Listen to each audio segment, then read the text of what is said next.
Oh, that sucks. All right, cool. What's up, people? Oh.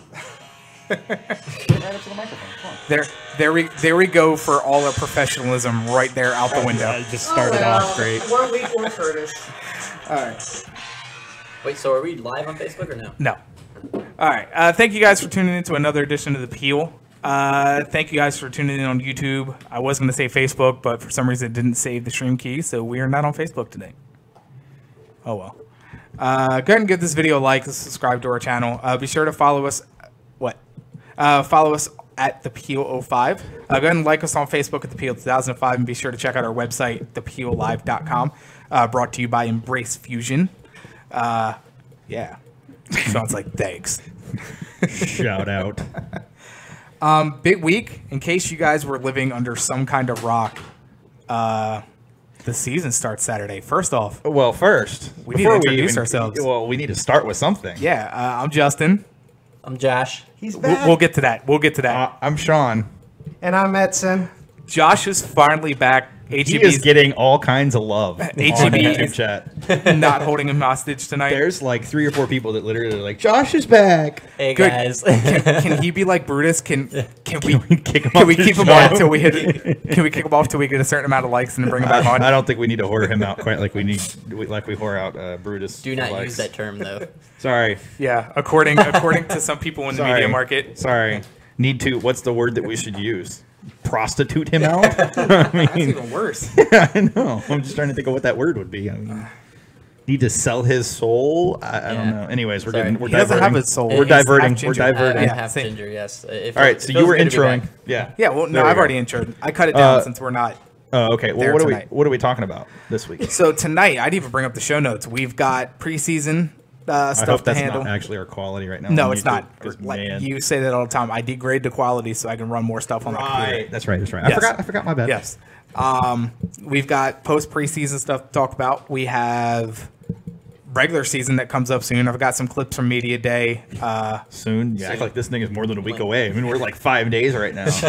You know what though? It honestly, I can't believe how close we are to the season. Like this has It got to doesn't be. feel like a long off. Other season. than Yeah, NASCAR, I mean- this has got to be the shortest all season in Oh sport, yeah, I mean, especially when your team's in the playoffs. At the end of the season last year, you even said, "Look, this is going to be one of the shortest off seasons you're ever going to see." And it's like, dude, I just felt like I was in Seattle watching our game just Yeah. literally a couple weeks ago. If you think about it, it was Not that long ago. not that long ago. really Yeah, we're wasn't. talking 2 months essentially. Yeah. So Well, maybe 2.5, 3 months, but still. first off, you, Josh, Me. welcome back. Thank you. Feels good to be back. A lot of people like to buy fish at the beginning of the year. So. It's just Did- a weird did- purchase. For Did Dylan come back and buy any fish from you? No, and you know what? I That's have fine. a bone to pick with that guy. Yeah, why I- didn't he come back? I trolled him already about Mario Kart and asked him if he was ready to get his ass beat yet. Hey, I was the one that beat him. I don't. Who was the one that played and lost? I to him? lost Yeah. Princess Peach. So. How's it make you feel inside? It's a To counseling lose to session. Princess Peach? It's terrible. Absolutely terrible. This is Boy, still I can play somewhat some Mario professional. Kart. We're talking about a player, so it counts. What else? We also have got She Believes Cup starts Thursday. Yes. Watch parties at the Phoenix with Jen. Yes. We'll get into that a little bit more just real quick. Yeah. For sure. We've got predictions. We've got Edson with his down the valley seg Sick. Teaser. teaser. I like that word. I like teaser. What else we got? It's a good word. That's pretty much it.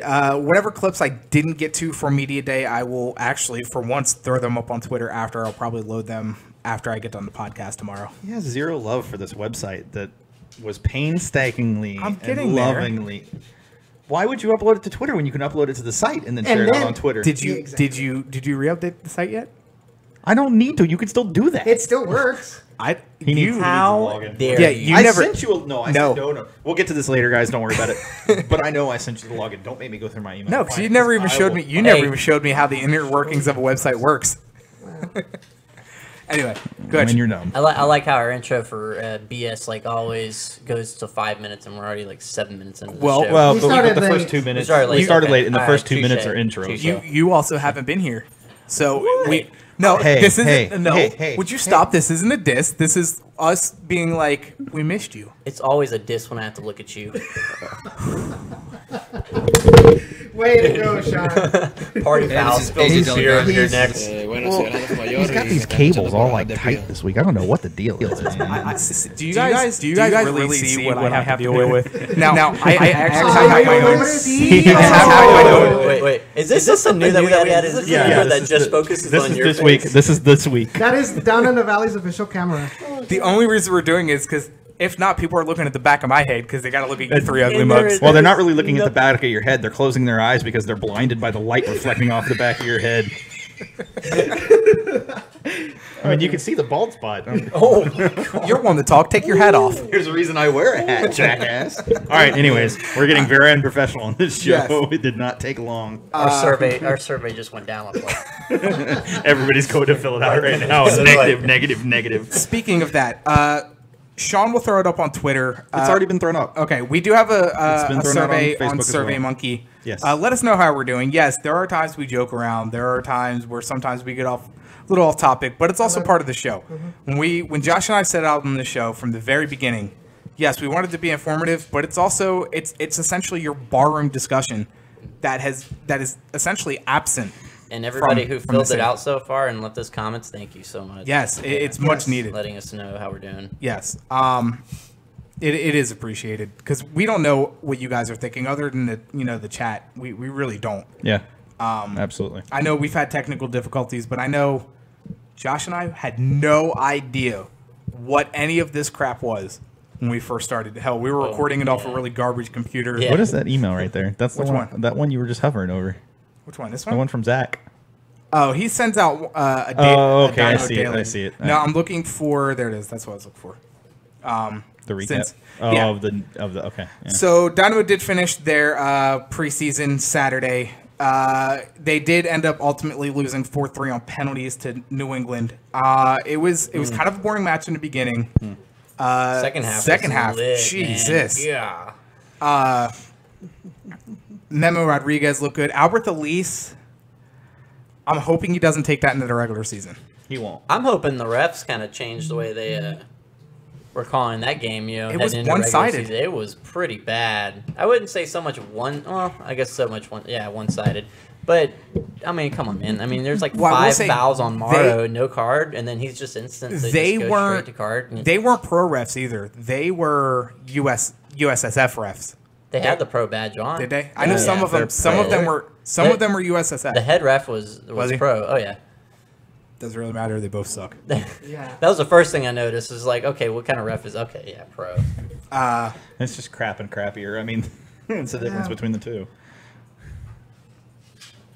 I was Yeah? reading something. Albert Elise, drug down box. in the box by Cropper Yeah. in the 62nd minute. He had Cropper pretty well beat. He did. Ties it up, and then you know what's playing in my mind from that match is his miss in the PKs at the end of the game. It happens. It does. It does. It I happens. know it. I'd It's rather preseason. I'd rather miss a penalty right there than an MLS Cup final. That's right. I think miss it in anybody would. preseason. Yeah, because like you're talking about how Morrow, missing open chances in preseason games. I'm just like, It's preseason. but that's where you have. That's why it's preseason. Yeah. They have to get back into form. They have to find the net again. And that's essentially that's where you got to do it. I'd rather miss there than in a regular season game. Now, if it starts in regular season, it's a little bit different. Preach. Yeah. Arturo with another good chance. I mean, the guy was lights out preseason, and it just misses off the crossbar. It would have been their second straight mobile. It was the Desert Diamond Cup last year. So let it be known that no Mini Sun Cup Desert Diamond Cup winner has ever won MLS Cup. In fact, I don't think any of them have made it to MLS Cup. Yeah. I think they've all. Yeah, whoever's won it has never won or made it to MLS Cup. And frankly, these preseason. So does that bode well? I think actually, what was it? From what I was hearing last year, and correct me if I'm wrong. Okay, the winner of the Diamond Dallas Page Cup or whatever. Diamond Dallas Page Cup, DDP. Yeah, the DDP Cup. The winner of it actually didn't even go to playoffs before the Dynamo. Yeah, they never made playoffs. I mean, at least we broke that streak, right? Yeah, so that's pretty remarkable right there. And I mean, and let's be honest, New England's England's not making MLS Cup this year. So. No.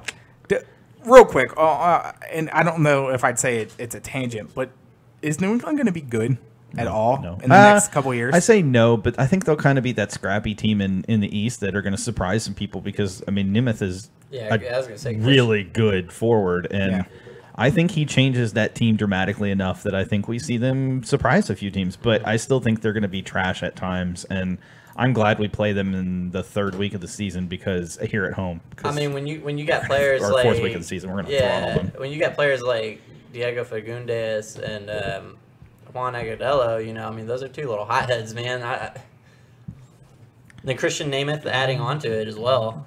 Yeah. I think that if he finds some hot form, though, this team, just like Sean was saying, I think that New England Revolution could squeak into playoff position. I don't have any faith in Juan Agudelo. No, I really don't, As a side note, Andres says he highly doubts the team trained PKs in Tucson, which is probably a good point, too. They probably didn't really practice them all that hard. But I do know they do that at the end of multiple practices I've seen. It's also Friedel's first year at the helm of New England. That's true. And so he could turn them around a little bit. Kind of what Wilmer did with us. I don't think Friedel will put up with any garbage either. I mean, Juan Agudelo decides he wants to be a prima donna like he has been in the past. Guess where he's going to be sitting? I mean, it's hard. Yeah, but it's hard to say how they're going to play. A lot of people, saving myself and Cisco, had low hopes for the Dynamo last year, and we were both very on board with what the Dynamo were doing, and look at the result. I mean, we could sit here and pick apart what they've done or haven't done, but at the end of the day, it's up to the players to get out there and prove it on the pitch. And it doesn't matter who your players are. If they don't prove it on the pitch, you're going to end up like New York City FC and not actually win an MLS Cup, even though you have a pretty high payroll. Another question I got for you that's about a different team. Mm-hmm. Do you see that team doing anything? New York City FC? Mm-hmm. I mean, let's face it. Who was it that I saw in the rankings had him second in MLS this year? Not with David Villa. I don't see David Villa. He can only have another 3 good years left in his legs. I think they're probably one of the better teams in MLS this year. Really? I really do.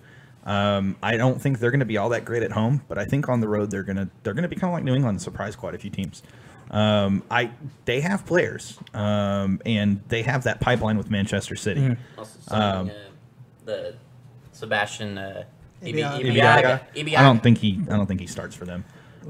They have some pretty solid center backs, actually. Going back to the Dynamo, though. Philip Senderos. What about Philippe. What did you make of his preseason? Because after watching him, and he played most of the games, I've become very high on him. I was high on him when he played last year. I know. But as a leader, he finally has a full offseason here. You guys can go back and listen to the streams, or watch the streams. But most of what you heard coming off the field mics was him screaming and yelling commands. Yeah, and that's what they need, And it's kind of like having a goalkeeper as captain almost. It's you as a defender, you see everything in front of you. Exactly. And it's about time that we have actually had a leader on the field, and we saw it in open practice. And I told you about it that day. You would see Felipe Senderos, making commands with not only with his voice but also hand gestures, telling everybody else where they need to be at a specific scenario. I think there's a reason he's on this team because of the amount of languages this guy can speak to these players. you know, in the veteranship that he has, the leadership role that he's going to have. The pedigree as well. I mean, the guy's he's a great center back. Yeah, I mean, I think, you know, you look at Beasley and you look at him, and I think that's what other players on this team respect is his time in the Premier League, his time overseas. Same thing with Beasley, his time, you know, with Puebla and Liga MX, his time in Europe. I think that the players respect their experience and their veteran-ness, and then also the fact that they're willing to both step up and actually be leaders of the team. I think that goes a long way for those young players. I mean, obviously we have plenty of young players. Would you say something like our average age was 23 for our goal scorers last season? Yeah, I think it was 24 exactly. Yeah, and so I mean, maybe 24.7 for some reason. That's and that's one of the lowest in MLS. I mean, I think that says everything there. Well, Matt also brought up today at Media Day that out of the DPs that the signings that we have with TAM money, it is the youngest in MLS. Yep. Between that's been his tout thing. He's Juan touted David Cabezas and Morrow. Yeah, he's touted that for the last few months as being the case. He wants that known. We're happy to help share that with our listeners, Jordan. We really are. Yeah. Shameless plug. I know preseason doesn't play too deep into what happens in the regular season, but I was fairly pleased with what I saw, especially one name that sticks out to me, and I'm curious to see what happens with him from here on out. And we talked about this prior to the show. Max Steves. And it's funny because you and I think I was also talking to you about it. Well, I know we were at open practice. Yeah. The kid does not look like he should be on an MLS team. He's a rugby player that's playing soccer for some unknown reason. He should be playing down at Sabercats. Yeah, down at Constellation Field. Exactly. They're about to build the new field, by the way. Well, I mean, the same could be said about players such as same can be said about players such as like Josie Altidore. You know, he looks like a running back. Yeah. You know, I mean, and he's a striker. You know, and that's some of the best role to have. You know, a fast player that's built that can break down defenses and put the ball in the net. Yeah, and the thing about MLS, and I think a lot of teams have gotten away from this as they've kind of pushed towards this Latin American flavor, you know, of striker and forward and winger. Your center backs are extremely physical in MLS. They're very capable, and if you have a guy that is max build, if you have a guy like Josie Altidore, if they're good enough, they can not only turn defenders, but they can muscle defenders off the ball. If a ball's out there, they can make sure they're the one to get that ball. The one thing I think we really missed last season, and you know, it all ties into that discussion we had, we really didn't have a target hold-up forward. What we had a forward that was pacey, that was quick and technically gifted, and then we had a Kubo.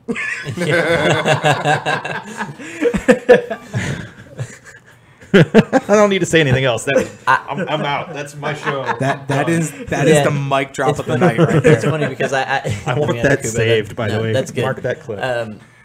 Yeah, we can actually add that to little segments at the beginning, kind of like they do on MLS podcasts or whatnot. But no, I mean, there's a lot of players that have left and come in to the team since I've been gone, like Fuen Mayor being one of them. You know, I mean, I like the depth they're building in the back four. I like the fact that Kubo is gone. You know, even though he's going to score a lot of goals, you know, for that other team. How's that? Edson, real quick on the Pumas update. What's Kubo doing? He scored a penalty last week. So wait, it wasn't in the run of play? Are you kidding me? It wasn't a run of play goal? I consider myself shocked. And it was in the Copa against, I believe it was Lobos WAP, and they won that game like 5-0. So yeah. I was going to say, you know, he kind of just mentioned this, but I wanted to add something to this, which, you know, he mentioned the defenders and things like that. It's important to remember that we really didn't have, I mean, we had defensive continuity last season to some extent, but that was our first season in a while that we've actually had a backline that was pretty much the same throughout the season. Sure, we rotated a little bit here and there, but I mean, for the most part, that back four was that back four. And I think we look forward to having that to some degree this season as well. I do think there will be a little bit more rotation at left back between Beasley and Remick. I do think there will be a rotation when AJD comes back between AJD and whoever wins that right back spot. And I think that Fuen Mayor will probably at some point in the season. And there's got to be rotation in the center back position. Yeah, I was going to say, you know, we still have Leonardo and Senderas. I mean, I don't see Machado getting benched like hardly any game. No, I mean when the guy's your Iron Man the prior season, And to be fair, he was never beaten out for that position. Yeah. And he hasn't been beaten out for that position this preseason. He's going to own that position. And he's a major leader on the team as well at this point. See, insane. I have to say the same for Leonardo as well. Leonardo's not going to get beat out. Well, but see, you say that. The only reason that he was benched is because of injury. Exactly. But keep in mind, though, that's important for your center backs. You don't want a center back that's injury prone. And what has Leonardo been throughout his career? He's been injury prone. Now, with that said, he lasted far longer than I expected him to last as far as injuries go last season. You know, and Same the could be thing said is, for Sinderos, though. yeah, well, and you mentioned it when it came to depth. How much depth do we have? We have five capable capable center backs. Solid. You know, I mean, some people are going to look at it and go, "Well, we really don't have a right back right now." But when AJD comes back, we've got AJD plus 2 or 3 guys that could be capable. Maybe not starters, Kevin, but you know, we have Malky. yeah, and Billy even. I mean, can't discredit him. Yeah, of course. I mean, hasn't Machado played right back though? No, he has. Yeah. And that's there. You know, Panama. there are some people that expect that he might slot in it right back if AJD. Well, AJD won't be ready, but if you know, if they don't have anybody else to fill that role, if they're not comfortable with Kevin Garcia or Malky, that was the other one I couldn't think of. George Malky. If they're not comfortable with either of them, then they're likely to go ahead and just play Machado over there because you have enough center back depth that you can afford to do that because you could start Sinderos and Leonardo and always have the backup sub of Fuenmayor or start Fuenmayor and Sinderos or Fuenmayor and Leonardo and you know, go from there. I would have liked to have seen honestly Fuenmayor out there on the right back and leave Machado central with either Sinderos or Leonardo if they're going to do that, but that's just me personally. I mean, Wilmer throws some curveballs. Alex wants to know, isn't Malky out with a concussion protocol? He is, but he'll probably be cleared before the Saturday's match. I would think so. The concussion protocol isn't a time-based thing. It's purely based on what step they're at. And he's got 4 days, and I suspect he'll be through it by then. Let's see, I got 5 minutes till I need to add something so I can add a break. I want to read a thing when we start at 5. Yeah, go ahead. No, when we do 5 minutes. When we get to the break. I want to read the thing. The one that I read last week. AO? Yeah. Oh, okay. You're like, Why don't you read it now? sure. Just read it now. Oh, okay, I'm going to read it now. We're going to have a mini break. Well, not really. Hold on, I got to pull it up. It's just something so I can chop this up and add it to KTXF later. Hey, guys, remember, the U.S. women's national team take on Mexico on April 8th at 12:30 p.m., and you can join AO Houston and Keeper Notes for an American Outlaws party at the Phoenix the night before on April 7th. Keeper Notes will be hosting U.S. women's national team trivia, playing classic U.S. women's national team videos, I hear you, and a raffle will be held. You must be present to win. American Outlaws pre-match tailgate will be held at Lucky's Pub from 10:30 a.m. until noon before the match on April 8th. American Outlaws will have a dedicated supporter section, and the ticket link will be updated once tickets are available. They are available now. AO Houston will have stickers, shirts, scarves, beer mugs, koozies, and shot glasses available at the night before party. They'll take either cash or credit card, or you can just go ahead and pre-order at aohouston.com.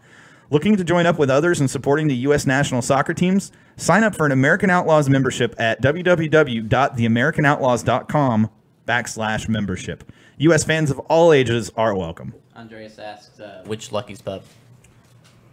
The one downtown. Straight downtown, like right next to Dynamo Stadium. 2 blocks from, literally. No, it's not even 2 blocks. It's a block. Not even a block. Exit the southwest gate, and you'll hit it before you exit the parking lot. That Lucky's Pub. We'll get into She Believes Cup briefly at the end of this. Good. Speaking of those questions that Jen was asking last week are pretty solid, man. The one in the Heights, good. Andreas, the one in the Heights, as far as I know, is still closed. Correct. They had a semi floated into it during Harvey. Yeah, it's still down and well, we can say it, down and dirty. It's still down and dirty. Yeah, or just down. No, that too. Could have tore it down already. I don't think they have yet. Are we still having this conversation? I don't know why. You're the one. You're supposed to be the host here. Come on, that's your job. I know. You get sucked in way too easy. Yeah, I know. It's your fault. So today was also my fault. Everything's your fault. Hashtag blame Justin is a thing. Hashtag blame Sean is not. Just throwing that out there, buddy. No, there was one. There was one. And how many have there been of blame Justin? Not as much as blame Butters. Well, okay. Yeah. Cisco says he thought we were talking about the Luckies out in California. We're not helping our case for the survey at all. No, we're not. No. Well, we're only on YouTube this week, so it's kind of a different scenario altogether. Might as well go all out. Plus, I like this more. having a beer. Well, to be talking. fair, I mean, most of the ones that are looking for the professional show this week, they're probably all listening to Glenn's show right now. So if you are, hey, we still love you. Listen to us later. That's great. But to those of you that are listening right now, we want to be professional. We try, but we're just us. And, well, that's just the way it is. God, I still cannot wait till Saturday. Andreas, don't hate Austin. They're about to get a soccer team soon. He lives in Austin. I know. He was saying he hates Austin. He wants to move to Houston. Real quick, before we dig into Media Day stuff, I don't know, dude. Y'all really think so? I don't know what. I don't know if they're still going to get a team. The dude, stadium Okay. does not want to pony up money Well, for a they stadium. Here's the they're thing. getting a USL team. Exactly. So Okay. the USL told them they have to do it. Okay, so let me ask. That would still mean a chance for San Antonio to come in MLS. So then let me ask you this before Yes. before we get into Media Day. If they're getting a USL team, I would almost think that would end Columbus moving there. Well, the crew. I mean, Not necessarily. It's hard to that city say. is not going to support or is not going to be able to support two teams. They would close the USL team. Would let them play there a year? Yeah, they would fold it. They would. And or they move the Columbus crew there and they just absorb the USL franchise. I could see And who's that. to say the USL franchise can't continue and can't just So become an let me- affiliate? okay, there's one more open spot for MLS Maybe. after Nashville and Miami. Hey, Cisco and or Andres, confirm how many open expansion there's one or slots two. are there available? Because I after think Miami? Cincy is still in the race. Since I mean, there's still in the Cincy, race, there's Sacramento because they weren't announced. Nashville was the one that was announced. I think the only in Detroit. MLS would be doing a disservice to itself, the fan base, and everything in soccer in America if they do not put a team back in Columbus. Well, yeah, that's if they do end up moving. I think things are far enough along now that there's still a possibility they may not move. It's hard to say. I was reading what Harry said. Yeah. Oh, man. So he says This is why having Harry in this chat is amazing. So Epstein had to get the team started, or he was going to lose the rights to Austin 2019. And with the higher entry fee, he had to start. Will relocate team if MLS ATX happens.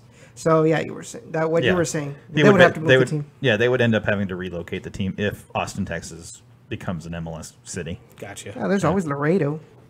And Andres corrected us and said he believed Garber said he still wanted 3 additional teams beyond Miami and Nashville. Last thing, we go back to Dynamo.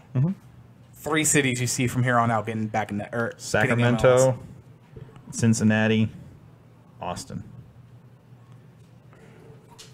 Well, Austin would just be a relocation if that Correct, doesn't but count. if that happens, and so if that happens in You still have to have Cincinnati, 3. and you have Cincinnati and Nashville in that area up there, you're not getting Columbus back. So it's going to be Sacramento. Alex in Houston seems Sacramento isn't getting it.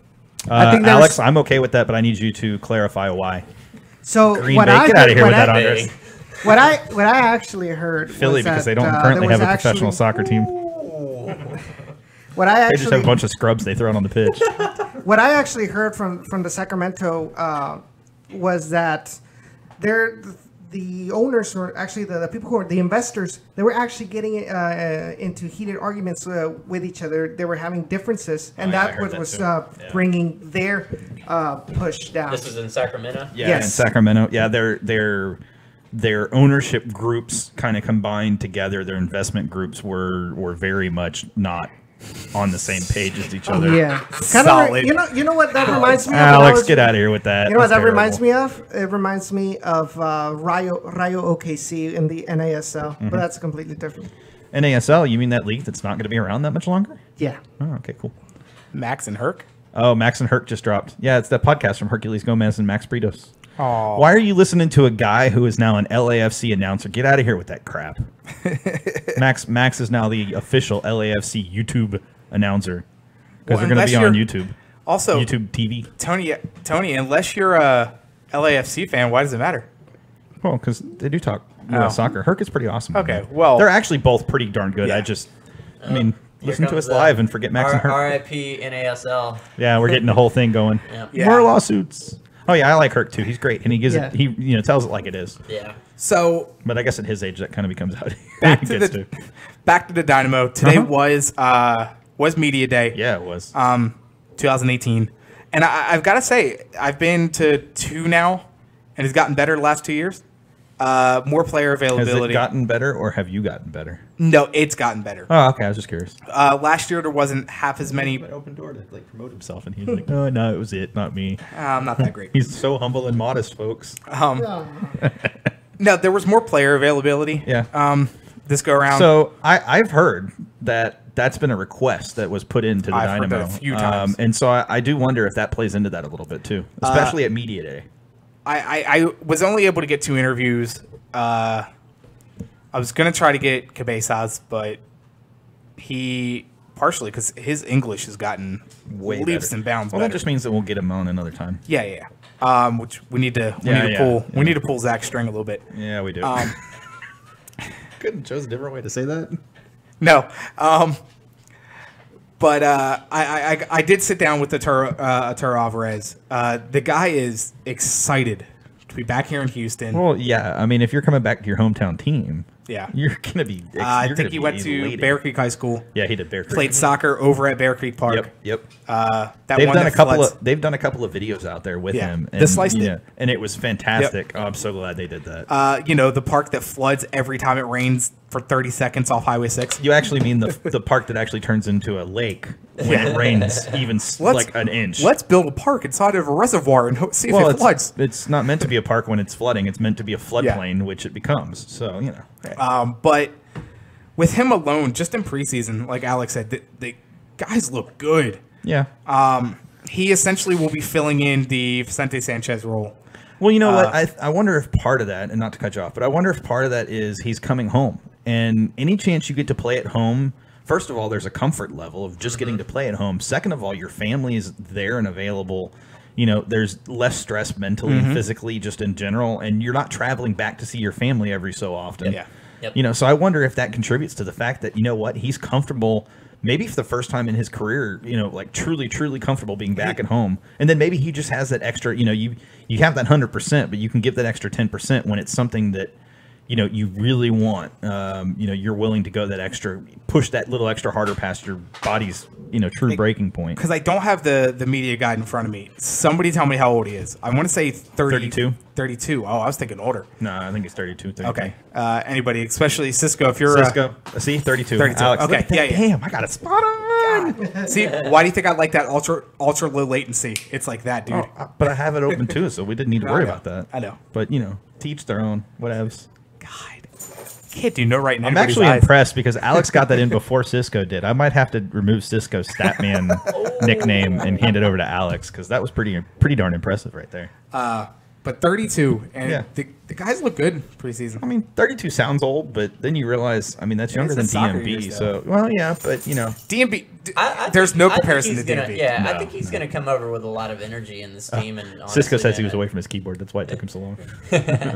Tips welcome. There you go. Get to a No, Dynamo I game. think he's going to add a lot of energy to this team and a lot of different kind of leadership as far as Cinderos goes. But I think Arturo, I'm hoping to see an Alex style performance out of him this season. First half. I don't know that First he half, really, Alex. I really don't know if he starts, though. That's the problem. Yeah. I don't think he well, starts in this lineup. Okay, so not starting Saturday. I'll give you okay? Vicente because in the midseason. because Wilmer's already gone into this season already stating that he's going to be doing the same rotation as he was originally. So we're not going to see the same starting lineup every game. So I think he's going to get thrown in there quite often. I can see that. So I think it's all, real quick, it's Yeah, all yeah, go. dependent on what Morrow does, honestly. I don't. Because you can slot him up there if you really need to. I don't feel like they're ever going to be in that position where they need to slot him in there. I think what you're looking at is more if Tomas struggles, that's where he's going to end up Yeah. playing, is in I that can see role. that too. Do you really And then think- also, it's a matter of if Alexander struggles, they could put him up there next to Tomas and then have. Do you really Cabezas think back on. Tomas? Because I get this vibe, and not necessarily from you guys, but I get it from people out there that they're not really high on Tomas. It depends who you are. I It depends am. what your expectations are. I'm going to say this, and it's going to rub some people the wrong way. He's a young player who's got a lot of growth opportunity. There are some people that, you know, they have concerns about specific parts of his game, specific aspects of his game. But at the same time, until I see him play at full speed, I can't really say one way or the other whether he's struggling in certain areas or not. I I mean, good. the role that he plays for this team, the number 10, basically, pulling the strings, playing Elise or playing Kyoto in on those fast breakaways. Honestly, I mean, we're gonna need like an MVP performance from him eventually. I'm not saying this season because it's just like Sean said, he's got a lot of growth. The kid's pretty young. He's a young DP.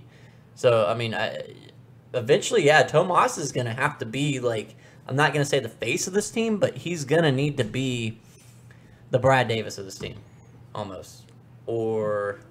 the facilitator. The facilitator, the distributor facilitator. Exactly. So, humorously, I struggle with Tomas for one reason and one reason only, because I haven't seen him put in that full performance yet.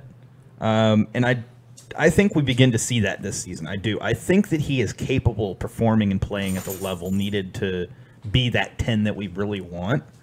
But at the same time, I think there are fans that if we're going to have a 10 and we're going to pay him good money, they expect better.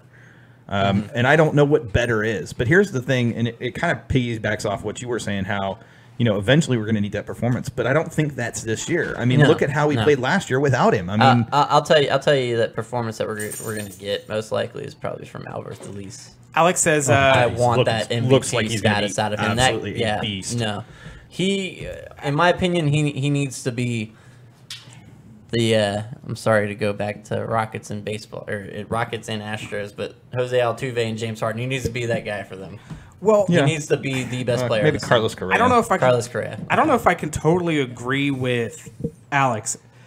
He says he's extremely slow and he plays flat-footed. I could see the flat-footed. I don't know if I could say slow. I felt that way middle to end of last season when he started playing matches. Speed-wise or thought process? Both to some extent. I can see the thought process. He definitely was slow on the turn. He had moments where he was just slow to get up to the play. Speed. But a lot of that was, to be fair, because he wasn't really match fit last season. He looked as fluid as I've ever seen him. Now, granted, I've only seen him 7 times, but he's looked as fluid as I've ever seen him in open practice. He's looked pretty darn good in preseason matches when he's played. So it's hard for me to judge him still. Like I said, I'm going to have to see him in matches before I can really make a judgment call.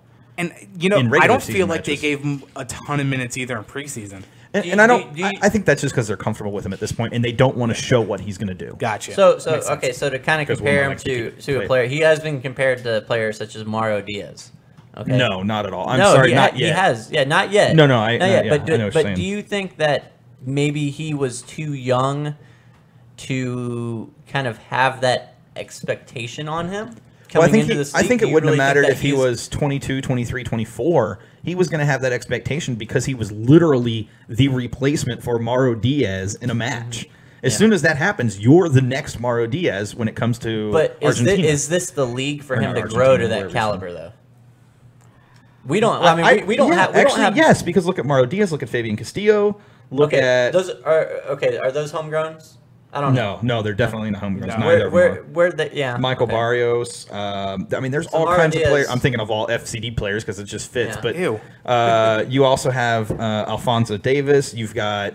I mean, there are tons of young players in attack that have frankly fit into those positions. Alex says he lacks elite athleticism, which is why he isn't in Europe. Who was in front of him at where'd he come from? Why can I not? He came from Portugal. Portugal, was it? It starts with a B. Benfica? Braga. I knew I'd remember. I don't know why I think said of it. I was like, it's. Why did I say Benfica? I don't know. I don't know. Both of you are wrong. Get out of here. Yeah, he came from. Who was ahead of him in Braga? That's a you question. That's a La Liga question.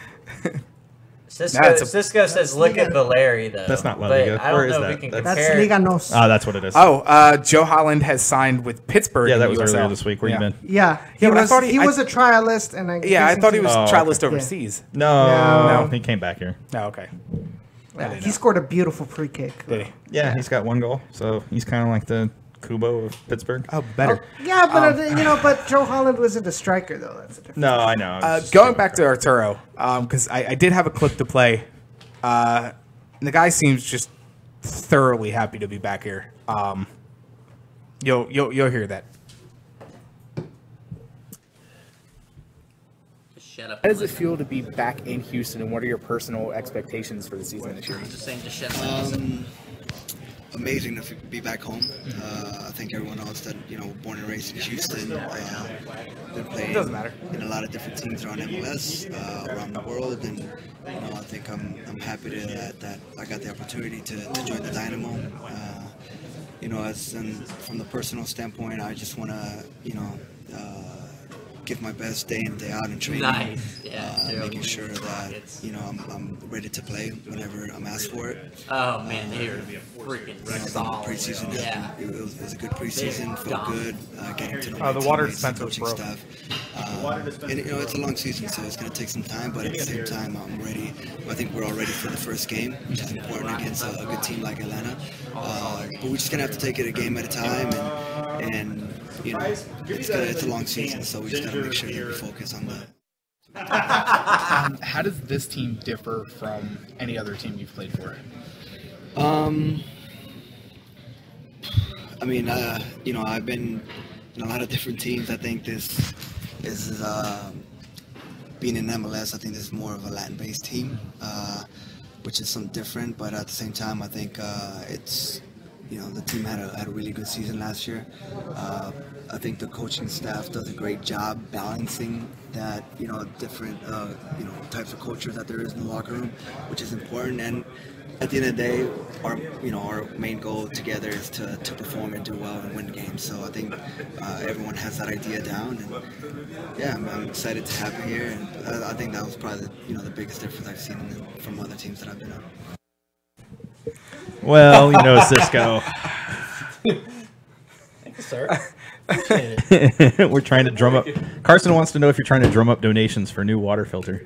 No, it's not the filter, dude. Everything in this complex breaks. By the way, we will take any donations you offer, Carson. Yeah, that's true. By the way, we take beer donations. Everything in your complex is broken, just like the streets around your complex. Oh my god. No, that's Houston. I'm glad that I have a truck with 20-inch tires because I would not be able to roll over that with your car. Man, Jesus. I'm scared to get out of this place tonight. Is that exit still okay? Go out that gate. Yeah. I'm going to exit out that gate. Sorry, guys. It's not my fault. No, we know. But like we were saying, you probably did hear Cisco. Yeah, that comparison to Gerald Green is actually spot on. Yeah, no, I really, really like that comparison because it's true, right? It's a player that I want that performance. It's a player that wanted to play here, wants to play here, and he hasn't been that superstar necessarily, but he's had those moments, those just where he's on another level. He just gets into this mode where he's just impossible to stop, and it's an extra playmaker on the court. And if Arturo can be that extra playmaker on the pitch, and keep in mind he's 5 years younger than Vicente, so I mean that opens up a world of possibility when you're talking about late match and things like that. No, absolutely, but those clips, I'm sure you had something you actually wanted to talk about from those clips. Well, if they heard anything from it, they did. They still heard the clips. Yeah, the clips were still playing. We just were playing on top of them. No, I really, I don't have anything more to add to that. No, I was just curious because we talked about it and we moved on. Yeah, and I still want to play the clips. Yeah. That's I will upload the clip. I do have a clip from Mauro in Spanish that Hector from the Dynamo translated for me. Hector. You should summarize. It's pretty easy to summarize. So I pretty much asked him what his personal expectations are for the season, and to break it down in easy terms, score more goals than he did last year. To win, I'd hope. Well, the one thing that stood out to me, and I've actually never really heard a player bring it up, especially somebody that hasn't grown up here, was he adds emphasis to the Open Cup this year. He said MLS Cup and Open Cup. And to that, I applaud him. Because you don't hear that out of players that aren't from here. Yeah. Because I think you win Open Cup, you go to CONCACAF Champions League too. Honestly, they should. Really and truly, they should invest into Open Cup. So Carson summarized it even more for you. So you asked "Hola," and Mauro responded, "More goals." It was kind of close to what happened, but okay. And then. I didn't catch I have to go back and listen to the second half of that. But I asked him, when a player does ride the highs and the lows in the season, especially a striker, especially a player like Kubo, and Mauro experienced it a little bit last year, when you go and you have 2 months of scoring nothing but goals, and you have a month 4 games, 5 dry games spell. where you score nothing and you're dry hitting spell, post, yeah. you're not hitting net, you're constantly throwing into the keeper. So now you've got it in his head. So when he does that, we all blame Justin. Fantastic.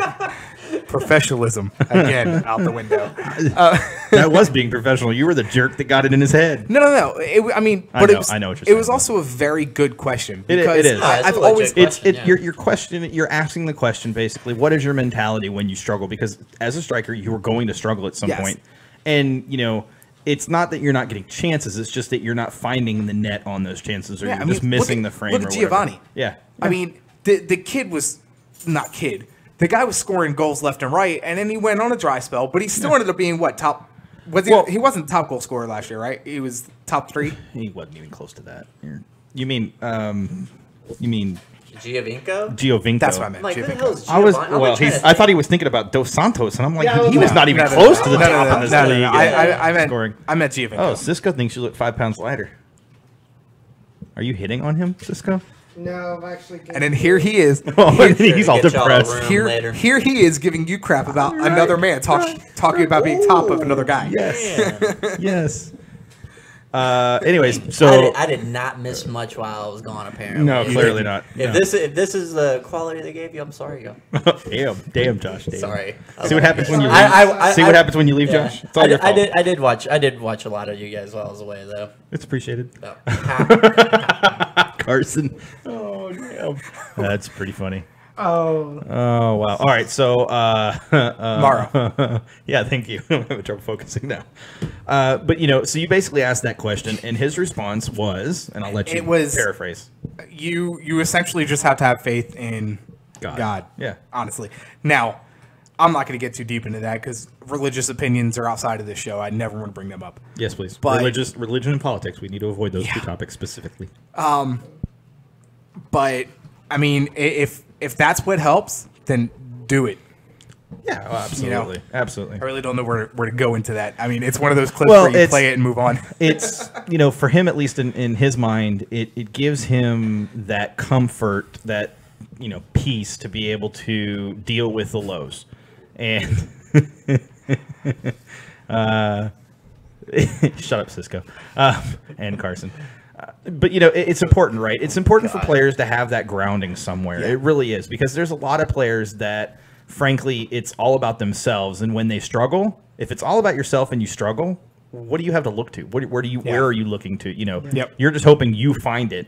Whereas if you have that, whatever that may be, if it's your faith or something else, or even if it's just a family member that that is your rock, your support structure, it makes a difference mentally. It gives you that, you go into the match, you go into whatever, even when you're struggling, and it's like, it's going to be okay because I'm going to find my way out of this one way or another. Yeah. but independent of that as well, you might have, there are some players that, okay, maybe I'm not scoring goals, but for the benefit of the team, maybe they start taking another role, Yeah. being more assistive of other players. Well, we've seen that, ironically, we've seen that with Elise in preseason, where he's been setting players up more often than he's been scoring goals. I did notice that more. Now, I think some of that is not his intent. He was shooting at goal, but they were saved, and the saves just fell beautifully for other attackers to score. But what I see in that is I see that our players are more willing to get into the box on the rebounds, more willing to push defenders back, more willing to be involved in the plays. The movement in the box was incredible last season, and I want to At see times, that. I feel like at times it was bad, and Yeah. I feel like on the road we would sit back. decision making. Yeah, on absolutely. the road was awful, but at home, I think it was a championship caliber team at home. By the way, that picture right there next to the Dynamo logo, that's beautiful. It is. That's beautiful. Hey, Dallas, how many you got? Yeah, I was going to say, does Well, they Dallas can't have see that it, next so to theirs? that's Yeah. nice, but they can't see it. You're a jerk. You should just drag it over there so they can see it. How dare you go on Twitter and troll Dallas fans? I thought it was funny. Oh, I thought it Hashtag was- Michael. I just Call thought it you was, out on the air. So I'm sure you guys saw on Twitter. Justin decided to start trolling Dallas for no reason today because he was random. bored. Yeah, it's just random. it's I'm 'cause- like, dude, Justin, it's too easy because all you really have to say is this is George John, and they're just gonna get well, upset about they had that. us, and I think the only reason they moved the trophy is because they're doing a bunch of construction down at the stadium. That's another clip I'll play later too. I'll chop that all up and post it tomorrow. But in case you didn't know, they are doing a bunch of different upgrades to the stadium too. They're doing a kids menu concession stand where the stuff's actually pretty reasonable.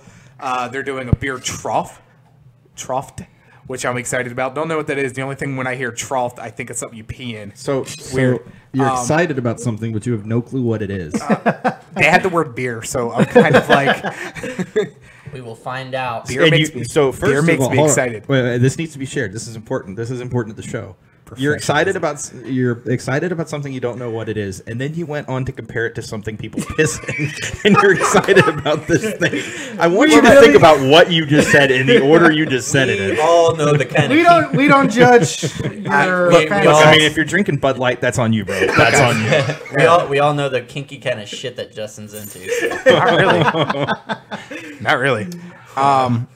But they're also doing a frozen drink wall. Your girlfriend says a trough is a very big bathtub-looking cooler. That's right. Yeah. That is, because we also use them we've used them at tailgates. I forgot about that. That makes total sense. You would use them at tailgates. Is that big silver thing? Yeah. But see, Justin will drink so much. No, in the military, like even in the dorms, they have a metal trough. It's not divided. It's just a big one. Yeah, you just step in there and they piss and go. Oh, okay. All right, cool. I got sad stories. I don't want to know those sad stories. Well, you're talking about all the construction too. You know, Did you know Dallas was having construction done to their stadium? It's not the Hall of Fame. It's the statue of George John. It's going right next to the Hall of Fame. I was gonna let him clarify who George John is because there are probably some listeners. Yeah, so we were having the conversation earlier in Messenger, and I had to tell Justin who George John was. So if you don't know who George John is, George John was, I believe, a defender. Correct. Correct. He was a defender. He was a center back for them. Center back for FC Dallas in 2010 when they made it to the MLS Cup final against Colorado. That game was 1-1. It went to extra time. George John scores an own goal, and Dallas go on to lose their only MLS Cup final appearance. That's right. So they are enshrining that own goal, right, in the Hall of Fame or just right outside the Hall of Fame. About painful. That would just sting every time you'd heard that name. Your only time you're in the MLS Cup final and you lose it to an own goal. So they by George John. I want to make sure that you continue to say that name repeatedly. George John. So hold on. By someone who has two first names as a name. now credit to him. He actually was not a bad defender at the time. I don't think he stay with them that following season. He did, but he did not look good. So he struggled. His statue being next to the Hall of Fame, is it kind of also a play on that's how close you got to the MLS Cup? It's like that Geico commercial where they're hanging $1 by the fishing pole. I mean, you're not wrong. Just saying. Looks like you're gonna have to be faster than that. No. Oh my God. So anyway, we're done with our Dallas rant. But no, another thing is why the hell is San Antonio on top of NYC? Why is San Antonio on that list at all? What is this? No, so this is what I use. This gives you the transfer market. Yes, okay. This gives you the record of what a team has against every team they've ever played. So scroll up. Let me just see a little bit here. This is the second page. This would actually be a legit tournament. I mean, just these teams. No, well, Atlanta would beat us twice for no reason because they don't have a right to. Not Atlanta, Minnesota. Okay, so first of all, why Minnesota United would beat us every time we play? There was a point I was getting to because this is what I need to bring up for the next half. Yeah. When we get there. When we start setting up for the Atlanta, come on, 3 minutes. Read, do your thing. Well, I'm gonna wait. That's gonna be in the second half. Okay. Well, so what do you have to preface it now for? I didn't. I just loaded the page. Put YouTube I was gonna say something. No, I wasn't gonna say anything about that. Put YouTube back up. Yeah. So Harry says from Kevin Little. So far, all Austin Parks board members supportive of resolution to strip Guerrero Park from the city list of MLS stadium sites. 6 for 6 so far. Every stadium site that has been proposed for MLS Austin has been denied. Rejected. I wonder if they're getting a big pushback now because I've also heard that people in Austin do not want MLS's leftovers. Don't tell that to Andres because he's got a buddy that lives next door to him that has an MLS Austin sticker on the back of his truck. Oh, I met a couple Austin But ATX fans. I They haven't had said they don't shirts want a and team. hats and stuff. No, yeah, I'm not saying they don't want a Like, team. they just They don't, don't want Columbus. Columbus. They don't They're want great. Columbus. They don't want Yeah.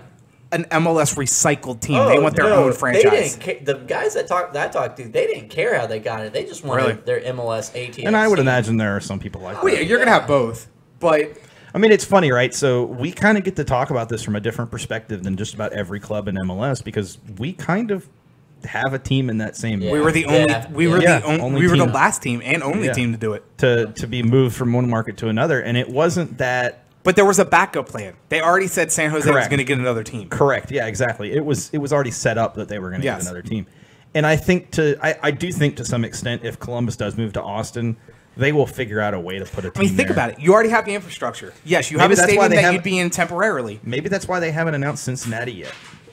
Oh, but could you imagine that rivalry? Even through the U.S. Open Cup, there was a They got rivalry Nashville, there. and Nashville's going to be a pretty good rivalry from because that's not that far away. I think you'd have a bigger rivalry between Cincinnati and Columbus. That's a guarantee. Yes. But at the same time, if you can if you can bring Columbus back as a brand new franchise, built better from the ground up, and you have the chance for Cincinnati to be that premier marquee USL club, I mean that's gold for them. And maybe they just let Precourt sell at this point and just say bye. They've got to have investors. There's got to also be investors there. I've heard Yeah. there have been to buy the team from Yeah, I just Precourt. think he doesn't want to buy because then he would have So to he just buy wants to be a back in. dick. I think he doesn't want to have to buy back in. I think he wants to be involved with MLS. The whole, I wonder- the whole, I wonder if the he whole could- reason that he bought it was to move it. Yeah. You know, I why wonder if- pay $15 million or whatever the franchise fee is, More and than just 15. pay? Yeah, Man, I don't know what franchise fee you're talking about, but we're talking 150 now. Oh yeah, it's Just went up from 100 skyrocketed. million. Yeah. okay. That's a 10 times increase, my friend. No, but the point is, it was going to be much cheaper to buy an actual team, then move it, than buy a completely new franchise. But that's also my. God, we're off topic about the Dynamo, but Survey results. it's one of those. You know, This also isn't MLS 2.0 anymore. At what point does MLS put their foot down and be like, "This is the route we're going, whether you like it or not"? Because At the you same can't keep point moving. that- You can't keep moving teams. No, and they're not They going don't- to. This is yeah. this is going to be the last one that gets moved. I Yeah. think maybe one or two more because you've got slow markets, but at the same time, those markets may move purely because the markets themselves want to move. What is important to remember about this too is that if MLS says no, you can't move this team, Precourt has a lawsuit because it is in his language in the actual ownership agreement that he signed that he would be able to move the team to Austin specifically, no less. Yeah.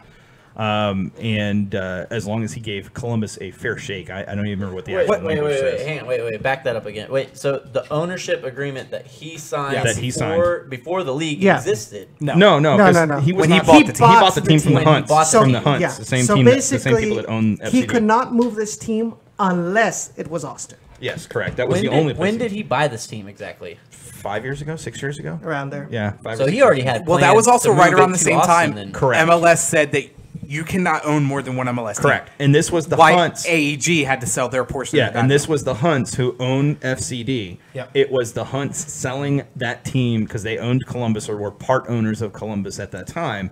They wanted to sell, and Precourt ponied up and said, "Hey, I'm willing to buy, and I'll give X number of years. And if I haven't seen what I'm looking for in X number of years," and they put it all in the language. The problem is that he made himself a loophole that he didn't have to do the work to help them get to that point. So he basically created the open door to move to Austin, and the league did not do enough to address it in the time frame that they had. They were content to just sit back and wait for it to get to them, to get to this point, and here we are. So, Yeah. So Cisco said it was sold in 2013. so that was 4 years ago. That wasn't actually that long ago. Oh, Yeah, because no, they were only there 5. 4 years. It was the same. Yeah. It was around the same time that AEG had to sell their portion of Dynamo, which happened Yep. 3.5, 4 years ago now. Yep. So, we are at the 8 o'clock hour. Wow. Yeah, already. Thanks for coming back, Josh. 'cause Yeah, you make the that show hour so much easier. super fast. Real quick, guys, you guys are listening to the Peel on YouTube. I'm not going to add KTXF. I'll edit that in later. You didn't need to say that. Oh, well, I can. Shut up. And I can edit that out, too. But thank you guys again for listening. Go ahead and give this video a like. Go ahead and share it. Go ahead and follow our channel if you don't already. We're up to, 111 subscribers I want to see that number hit 200 by the end of the season. Hey, no, the main thing is help us get 2 more Twitter likes. 500 before 500 kickoff. before. You mean yeah. Twitter follows? Yeah, Twitter follows. Yeah, Yeah. Twitter follows. We're 2 behind 500, Yes. and we want it before Saturday. I think we lost one because we trolled Dallas today, but it was okay. Well worth it. I don't know if he unfollowed us. I don't think he did. No, I don't think anybody unfollowed us. There might have been somebody deleted their account or something. Thanks, Alex. Appreciate you, buddy. God knows nobody's ever gonna unfollow the Peel. What? Who the hell does that? Who actually goes onto a site and like on Twitter is like, okay, I'm just gonna unfollow you now. You'd be surprised. Look at our stats. Well, yeah. I don't like these guys for no reason. So your attempt to like create this like break option. Well, no, it's fine. Oh, okay. You weren't Yeah. breaking. I thought you were getting ready to do a break, and it No, just like I'm not actually gonna, like- tail dived No, completely. because I can edit this all out, so it's all good. That's And true. this will be my break. All right, cool. I'm glad you get a break.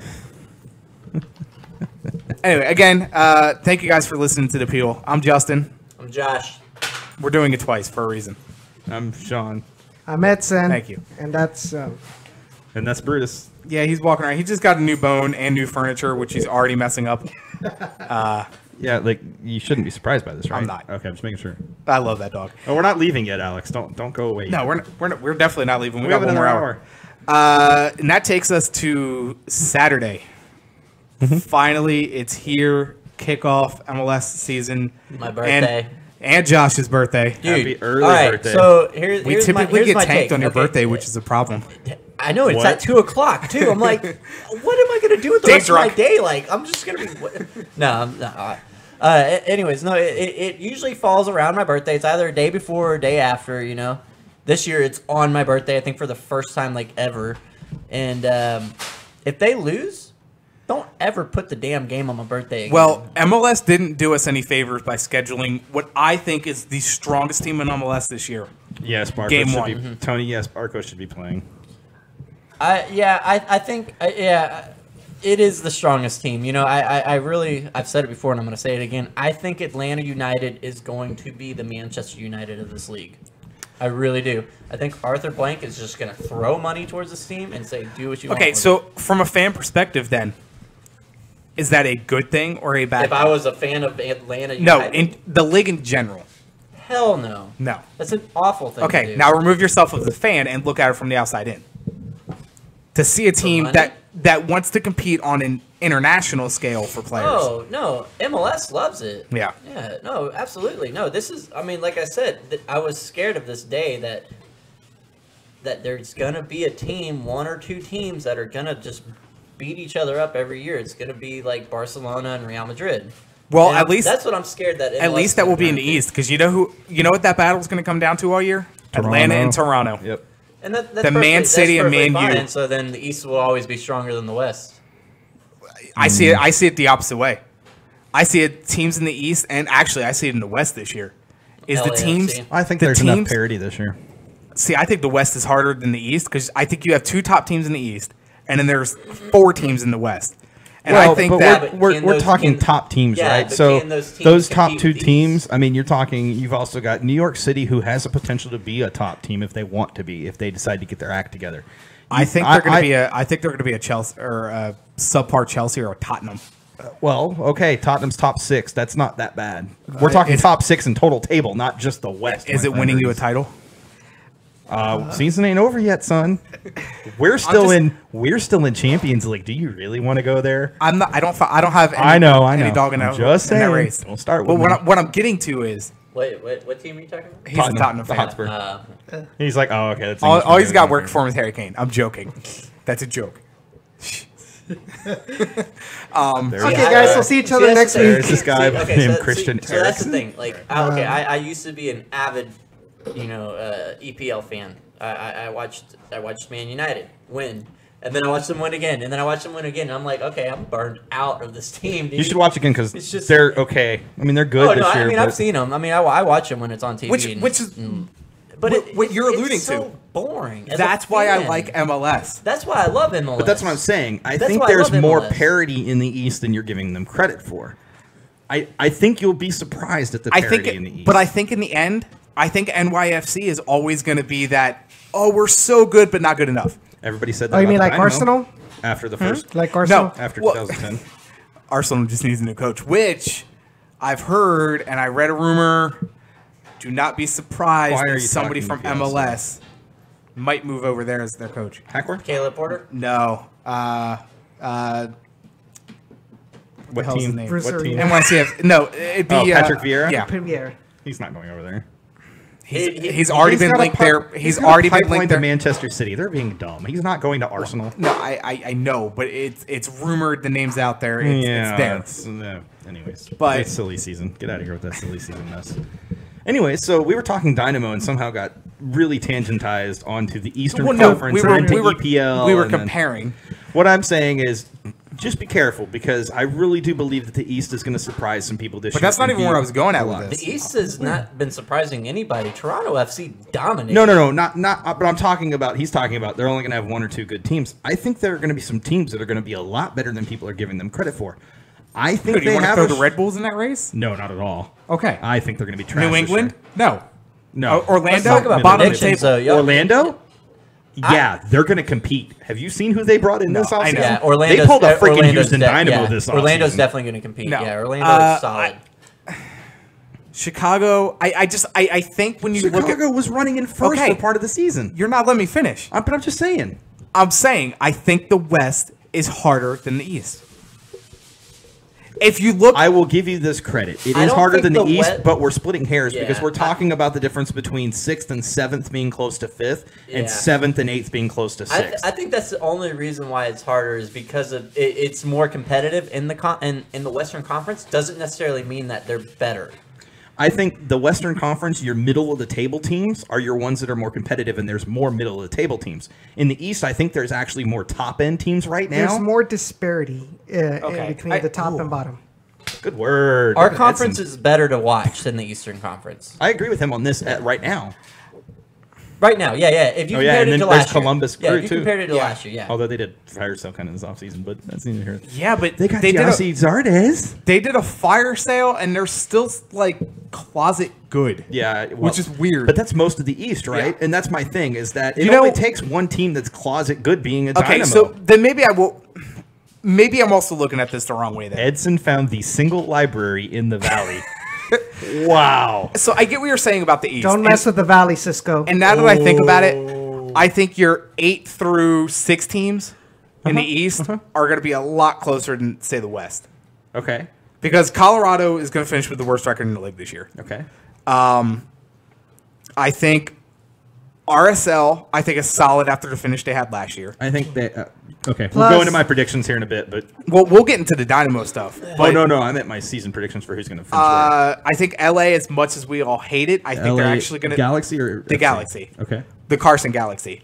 I think they're... Not that Carson, but the other Carson. I think they're going to be decent. I don't know if I'd say they're championship caliber, but I do think they're playoff caliber. Okay. I think LAFC, I know you said they're going to be a dumpster fire. I think they miss out on the playoffs by a really small margin. I think Okay. they're going to be a tough team too. Okay. Seattle, I think, falls apart at the end of the year because I think Dempsey gets hurt again. And they don't really have much they more. already lost And they already lost Morris. I don't see Seattle being a dominant team. Portland, for some odd reason, in the West, when it comes to this whole predictions thing, is throwing a wrench in everything because I don't know what to Savarese. make of them. I think because it's his first season, I don't think I think they'll make playoffs, but I don't think they're going to be great in the playoffs. Yeah, there's going to be a lot of growing pains for Portland. Do you think they're a playoff team? I said I think I think don't. they're. So okay, go ahead. My bad. I think Portland's from now on out. I think that they have to be. No, Harry. They have to be a playoff team. All right. LAFC doesn't actually have a full squad yet either. All right, I'm doing it. Okay, keep talking. Why did Caleb Porter leave? I think there was interest in a USL team, and I think he also wanted to get out of Portland. There was something. There was a rumor going on when Cincy was at Yeah. like number Yep. 1 for MLS. They were saying that FC Cincinnati was already in talks with Porter that if they made it to MLS, he would be their coach. Yeah, Makes no sense because it doesn't. He's top 5 best coach in the league, easy. I don't understand why he's unemployed this season. All right, hold on. We're gonna do this because it's time to do it. We've waited long enough. to do this. Vancouver. Are we doing the Dynamo predictions? No, this is gonna be real easy. This is just you're saying whether this team is a playoff team or not. Caleb Porter had his nudes released, so he had to see the face. He ain't wrong. I think Vancouver is also going to be another team that's. I think they're playoff bound. Well, they did bring in Efrain Juarez. Dallas. And No. I think they miss out on the Dallas. playoffs again. I think KC. That 10-game winless stretch, that was not a fluke. with For Dallas? No. No. Hell no. Something happens to Dallas this year. Is Montreal in the East? Yes. That's what I thought. Now, That Dallas seems like way more and than maybe Tony, 5 to 6 years because of that whole contract they signed with Bayern Munich to develop their younger players. Yes, I think Dallas competes eventually, but which, by the way, that's so frustrating. Sit here and watch those guys sign that too, and I'm like, I wonder if MLS starts putting a stop to that. Because you don't see a bunch of other teams overseas doing that with other years or other teams. But I mean, that it's wasn't almost the like first one, was it's, it? but I don't it's see a almost like problem with Bayern it. Munich said, "You're yeah, a what's wrong with USL." that, though? But What's I wrong mean, with I don't. that? Yeah. I don't know if I I mean, necessarily see a problem with it, but I think The only problem I see with it is that the Dynamo are not doing the same damn Exactly. thing. They need to Dynamo be also more have to worry about their frustrating. own academy, which isn't doing all that well either. So then they need to. They need some outside help then, with more What are reason. y'all doing? Colorado. If you know that you can't do it yourself, why not get some outside help? Get some fresh ideas. So you see a team right up the street from us. You see your in-state rivals doing things like this. Granted they still haven't won the league, but they're trying to invest in it. They can't have even a plan. sell out a stadium, and they're doing these things. Tony, no, I was very high on Mike Beckey in Utah. I think RSL is actually going to have a decent year. Especially from what we saw last yeah, season the last with. year. I mean, not only that, Real Monarchs. Harry brought up a good point. You know, they need an MLS2 team because they have a lot of talent, a lot of young talent, because their academy is really good, and it's only going to get better now, and they don't have anywhere to go. So let's talk about Saturday's match. Wait. We actually have. I'm still frustrated. Hold on. Good. This is important. We need to do this. Hold on. Yeah, well, I'm waiting on you. Well, I'm stalling right now. Yeah, okay? he's doing me a favor. So, Thanks, bro. You got a minute. Jeez. Can we just It's buy not- I gotta paste FC this Dallas's into the academy and send it to the RGB Tours? know what? After all, they're all both Bulls. Screw you, Dallas. George John. That's all I got to say. to George Dallas. Sean. Dallas has a team. Take it. There we go. Okay. You got it? Hold on. I need to add one more Oh row. my God. Sorry. This is important because I can put everybody's name This up is here. important stuff we're talking about here. Shut up, you jerks. Jason, no, I was quoting Jason Davis. Oh, okay. At least he's not breaking. All right, here we go. Oh, snap. All right, so I'm going to name a team, and I want you to tell me, and I'm going to go around. I want you to tell me if they're a playoff team or not. Atlanta. Yes. Playoffs. Josh. Yes. I mean, Atlanta Edson. Yes. Me, yes, they are a playoff team. Chicago. Yes. Josh. Yes. Okay, Edson. Yes. Okay. Me, no. Ooh. Outside, just on the outside looking in. Just on the outside Actually, you looking know in. what? No, yeah, change that to no for me. Ooh, see, actually, look, yeah. he's being I- persuaded. yeah, I'm not being persuaded. Columbus, Yeah. yes or no? No. No. Columbus, yes or no, Josh? I think No. they're my outside looking in. Edson. No. No. I'm actually going to say yes. I think they surprised a lot of people. DC United. No. DC United. No. DC No. United. Nope. Montreal. Does what's his name up there have the same kind of year he had last year? Piatti. Yeah. I say yes. But yeah, I mean, yeah, you can have Piatti, but no. No. That's two no's. Okay. And I'm a no on that one as well. Revs. No. No. You shouldn't have had to ask that one. Everybody's just no. NYCFC. Yes. Yeah. Yes. Oh, you were reluctant there. NYRB. No. No. No. That's straight nose too. Orlando City. Yes. Hold on, Edson. You're supposed to go in order here, Oh. man. I got to type. How many is it? 6? 6 make it. Yeah. How many I got? 3? You currently have 2. 2. Yes. I'm fixing yours. Yes, these are all yes. Josh, you are currently at 2. Orlando. Yes. Yes. Edson? I already said You yes. said yes. Okay, and I do think Orlando makes it. Toronto FC, that's a yes. Oh, straight yeah, across. that's That's a yes all the way. You might as well go ahead and say Atlanta too. Yes, I already said it. That's Across. right. Yeah. Philly. No. Coming from the Philly fan, I mean that was a pretty easy no. No. No. I give them another 2 more I years. Sean's not even gonna say. Hold on. Oh no. There's a reason for this, right? So there's Did you 6 say that make yes? it. There's 6 that make it from the east. That's what I was thinking. I was like, I have to kind of say yes. That's my 6th that makes it from the east. So you think they're better than DC and By a long New York shot. Red Bulls? Yes, I do actually. I think New York struggles this year. Red Bull struggle. All right. Anyways, let's keep going. This is really. I'm gonna ask you off air I'm about gonna that. have. I'm gonna have this. Oh no, we'll have a long discussion. About it. Our tally for playoff makes and this is not gonna add up. Like, No, I'm it's like, not. sitting Yeah. That's the No. whole point. All right, Colorado. So keep it to 5 more minutes. Yeah, so we're I'm almost done. It's the No, you're Colorado. right. Colorado. No. No. And no for me. FCD. No. no. No. No. But he's just No. no. Houston. Yes. you might as well. No. Yeah. No, I'm kidding. Oh, I Yes. was about to change it. LAFC. I say yes. I am also gonna say yes. I'm gonna say Lone no. Wolf. Okay. All right. LA Galaxy. Yes. And the other reason I think it comes down to those. It's both LA teams. You're delaying this. I know. I'm Which gonna one say is no. he's thinking? No. Okay. No. No. Yes for me. Oh wait, sorry, Galaxy. That's a definite no. Sorry, I was thinking of LAFC. Minnesota. No. No. No. No. You had to think about that. Portland. Yes. Yes. Sorry, I'm. I'm gonna say no. No, you're fine. You are on Portland. Oh. Yes. I'm gonna. You made me change my mind on that. All right, RSL. Yes. Yes. Yes. You just said they weren't going to be any good. Who? You. No, I said RSL was gonna have a decent year. I Yeah, said he Colorado they did decent, yeah. RSL. Yes. Yes. Okay. because I brought up Yes, the fact for me that they as were good at the end of last year. Quakes. No. No. I feel like I'm missing one. You are to because complete. you've done LAG differently than the rest of us. San And Jose, that- yes or no? No, I'm I saying- said yes on LAG. I'm aware. All right. I say yes. Yes. Okay. And then no for me. Seattle. No. Yes. No. I don't think Seattle makes it. Rip. No. No for me as well, actually. Sporting Really? KC. Yes. Yes. Yes. No for me. Oh.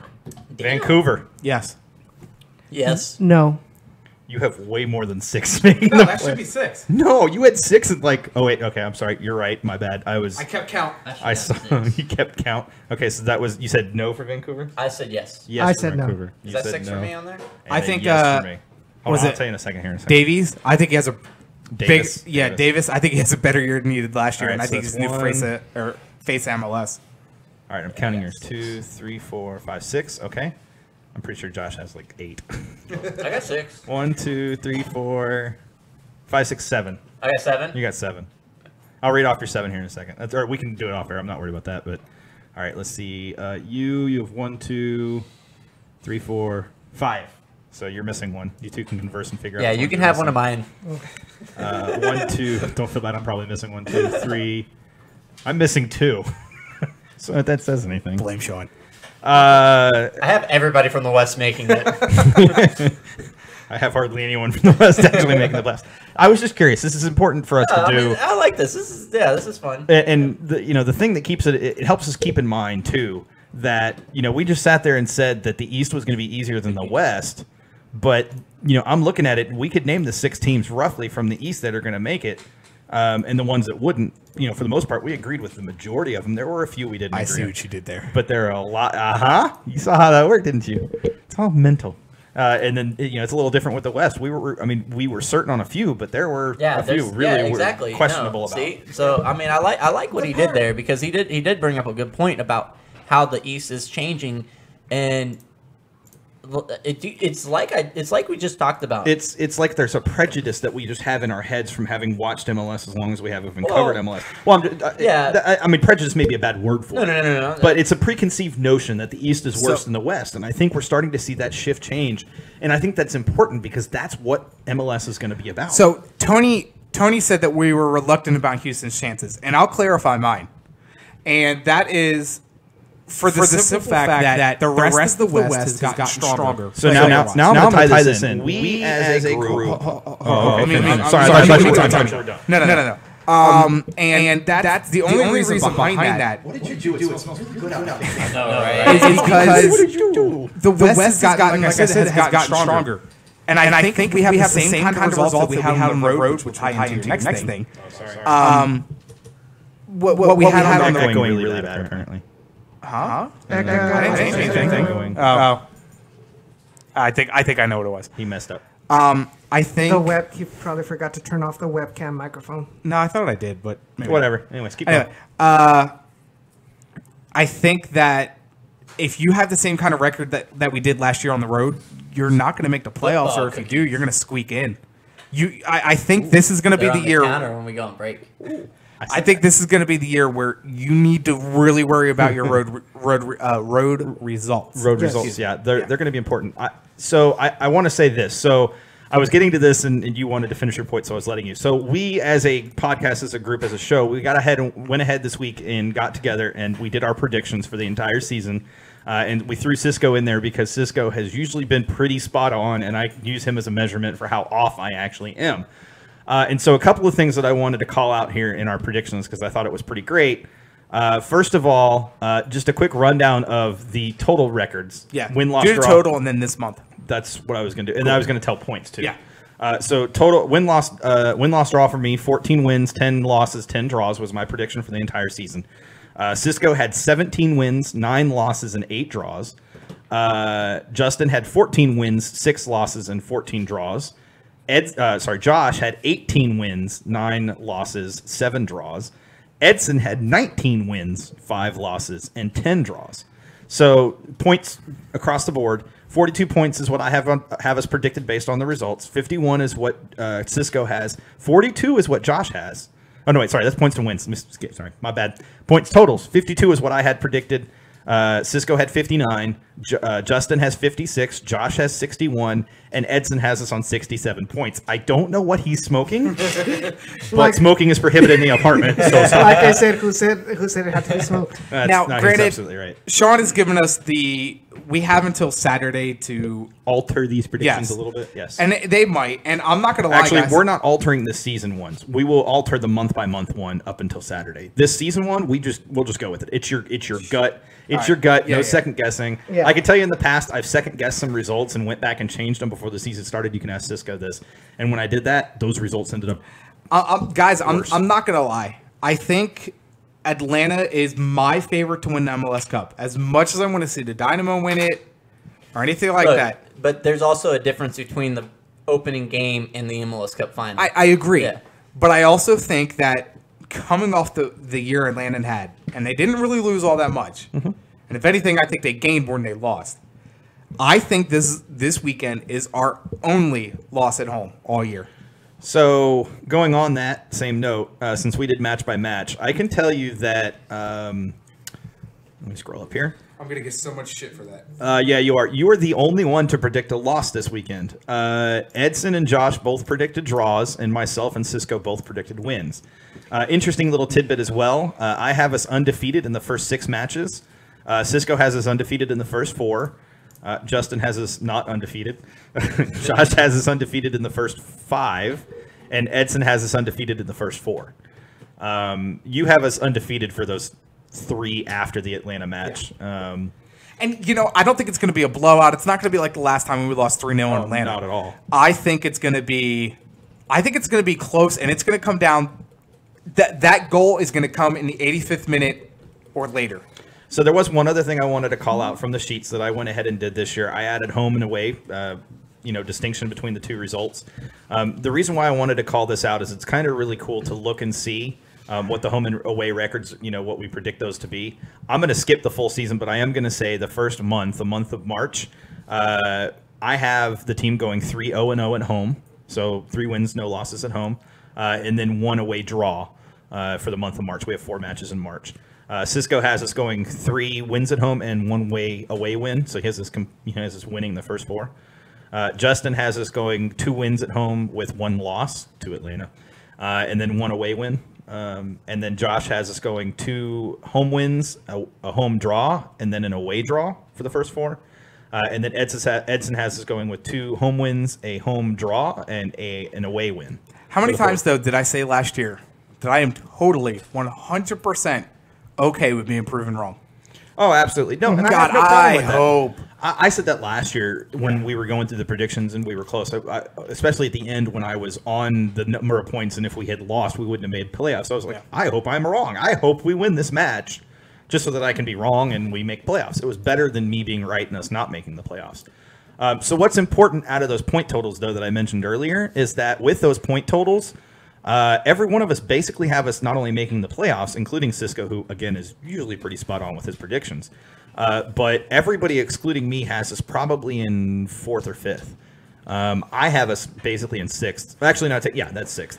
Have us in 6th, basically. Who is that? Edson's got us winning the supporter shield over there. Who is that? 67. No, because they had 70-something last year. Who is that jackwagon online that you saw last week that said the Dynamo finished in last friggin' place? So there's 2 that have come out in the last week. Matt Doyle was one that came out and said that they finished like in last place. I brought him up in the West. And then there's the MLS soccer staff that came out with the power rankings today. They have us starting in 15th or 12th place. Wow. Total overall. Really? Overall. I mean, I don't see us first, but I definitely see us within the top 10. There were some teams that made no sense on the power rankings whatsoever. And then there was somebody else came out with, and it might have been Soccer America, maybe. I'm not sure 100%. I'll have to look it up, but they came out and they did their own little, individual reviews, and they had us last place in the West or something like that. 8th in the West. So let me ask you, play devil's advocate. Why in their minds do you think they chose the Dynamo in last place? I exclude everybody but this one guy from Matt Doyle's a tool from anyway. Analysis Evolved. Yeah. So these guys at Analysis Evolved, dang it, I forgot to reach out to him. I wanted to have him on this week. He would have been incredible. Analysis Evolved, they actually take the time to put all of this information that we have in statistics and put it all into these various matrices and spreadsheets and so databases. It's like 536 but better, or 538 but better. It takes it to a whole nother level. They do expected goals versus expected goals versus not expected goals. Basically, when you score a goal you're not supposed to, and you score a goal you're supposed to. And they measure by percentages and stuff like that. It's amazing stuff. But and they usually tend to be fairly accurate. Their prediction for the season, which that's a little harder to predict because you're basing it on stuff that we really don't know yet. But their prediction had the Dynamo in 10th. But not in 10th. He didn't actually put a place on the Dynamo. I take that back. He just simply said, I don't really know where they end up. Their entire season really rides on Morrow and Elise and Kyoto, essentially. And if we were all being honest, that's pretty spot on. If one of them were to get injured, especially Elise or Morrow, we'd be hurting to really make a run. I know you don't like 538. Oh, yeah, you can go ahead and take that down. I'm just kidding. But you're fine. I mean, I don't want to just sit there and rely on Kyoto, Elise, and Morrow, though. Well, I think this year we start to see that change, but I think to start the season based on last season, you have to think that that's going to be the way the season would go, theoretically. But I think we have Tomas. I think we have Arturo. I think that we have Boney who can slot in and play those roles. I mean, we have. I'm not going to say options. from the way the season ended because that Jalil Anibaba red card had a huge factor in that 5-0 crushing in the two. Jalil Anibaba. Jalil Anibaba. But anyways, no, I think it's a little bit different this year because if you looked at what they evolved into heading into playoffs, they were such a strong defensive unit. Yeah. You know, and just a brick wall. It wasn't as much the red card as it was AJD's knee. Well, there's that too. Yeah, you know that makes the impact that slots Jalil Anibaba in there. No, you can't really say that though because Anibaba before that foul, he was having great games. He was playing really well. Okay, that's fair. He was stepping up. He had two matches. For it. Yes, Edson. No, I was just pointing at him. Tigres is up 1-0 in the Champions League. Herediano? Yeah. So let's break down this match. Let's get to the task at hand, and that is Atlanta United. Mm-hmm. How do we beat them? Well, if Barco is going to play, and all signs point to him playing, Cabezas is going to shut Barco down in this first match. Mark it. Well, I also think there's going to be a learning curve for Barco. You're also going to have to worry about. Oh yeah. You know what? You're also going to have to worry about Joseph Martinez. Yeah.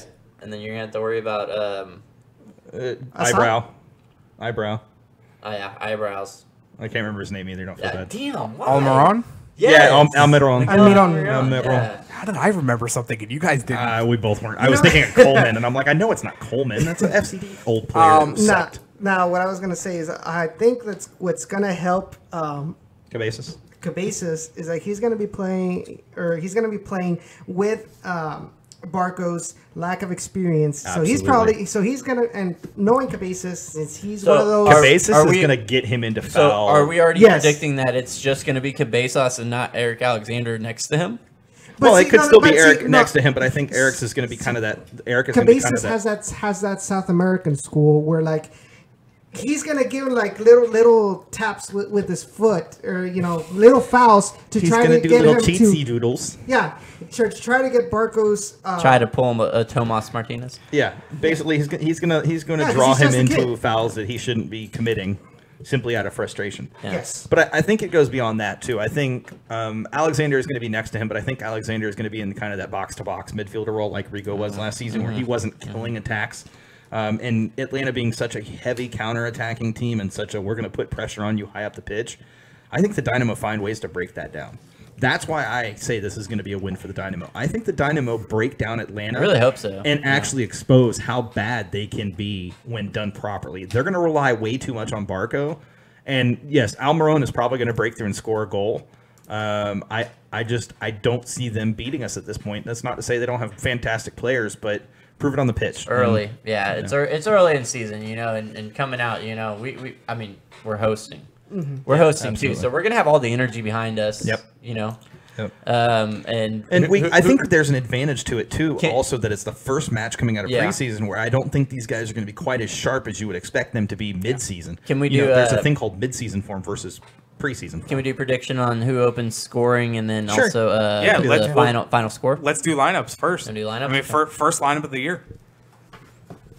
All right, go for it, Justin. You get to start. I'm host. You got called I'll out. start. No, he's got to call Okay. out. He No, got okay. called out. He's got to. Oh, I got to think. I well, really so do do the gotta rest of us. You just threw it on us like last second. Well, Go no, ahead. no, Go ahead, we could've Josh. taken this different way. Go for your Bees, lineup. Senderos, Machado. Who's in goal?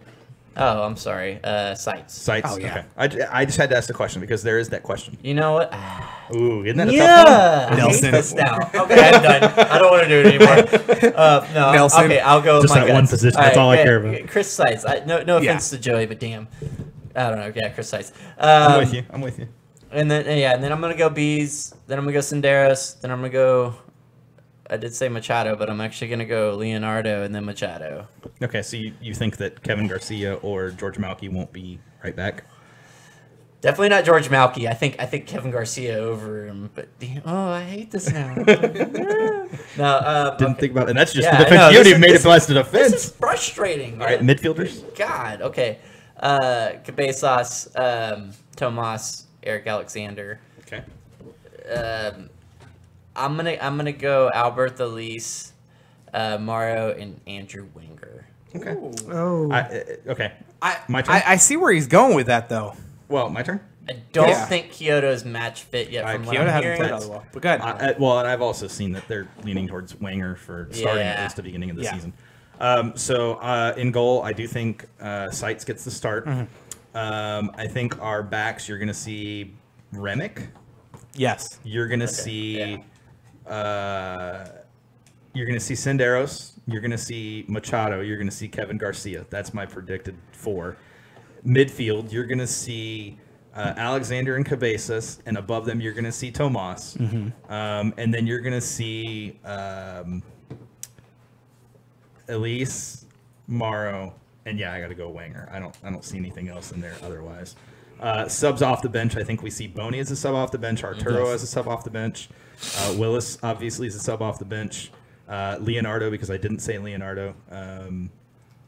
And Wait, you think we're gonna? On the bench. yeah, on the okay, bench. Okay. Yeah. And then final sub, 2 more subs actually. Fuenmayor on the bench, and then I already said Boney and I said Arturo. Mac on the bench. I think Mac gets his first bench, which is incredible for a drafted player. No Awesome. Birdman. No Birdman. I think we've got enough midfield depth with Boney and Arturo. which is why I expect to see him with RG. Here's to hoping. All right, Edson, your turn. Okay. So I'm going to go with Chris Seitz on goal. Okay, so far we're 3 for 3 on that one. Okay. I'm gonna go with Remick. Okay. I'm going to go with Leonardo and Senderos Okay. and Machado. Oh. And, Francisco brought up a good point. Tomas is suspended for this match. I totally forgot. Oh, snap. Okay. Oh, Yeah, right. sure. Hold That over changes Seattle. everything. Okay, Well, so it let me does, go- but hold on. I'm going to throw the wrench in there. Boney starts in that position. Yeah. And then that Yeah. opens up a roster slot for Yeah. Birdman so that he's on the bench. or Charlie. I say probably Arturo Bird. I gets think Yeah. started Birdman. over him. Okay, so Ooh. No, I don't think Arturo gets a start. I just don't think he feel gets a like start. I feel like Wilmer wants to do the same thing that he did with Vicente. The way his preseason was, I think Arturo gets a start Yeah, for this you match. gotta go with Just Arturo. this I'm match. sorry. he's got that. I'm sticking with Boney. Okay. We'll see. Okay. I'm sticking Alright. with Boney. I don't know, man. So that like red I card was like I huge, said- bro. It was, yeah. but he wasn't playing in a midfield position. Hey, Tony, real quick while Edson thinks about this, Tyler and his situation is not over. We still have not heard anything more than the team re-signing him. We have 3 goalies on the roster because Michael Nelson just signed with Dynamo and has been loaned to RGV. Correct? Did he? Did he sign with RGV? Hasn't been officially announced. The one that they did say It's was on Twitter. Maybe it wasn't from the Dynamo. No, but it was. rumor type thing. No, it was Padilla. Get your predictions Oh, in. Padilla. Oh, okay. Go ahead, That's what I was Edson. thinking. You have the floor. Sorry. Like I said, Chris Seitz. No, you're good to talk. Chris Seitz, Remick, Leonardo, Senderos, Machado is right back, and then I'm gonna have to go obviously Alexander and Cabezas. Then Alvarez with Wenger and Mauro and Elise.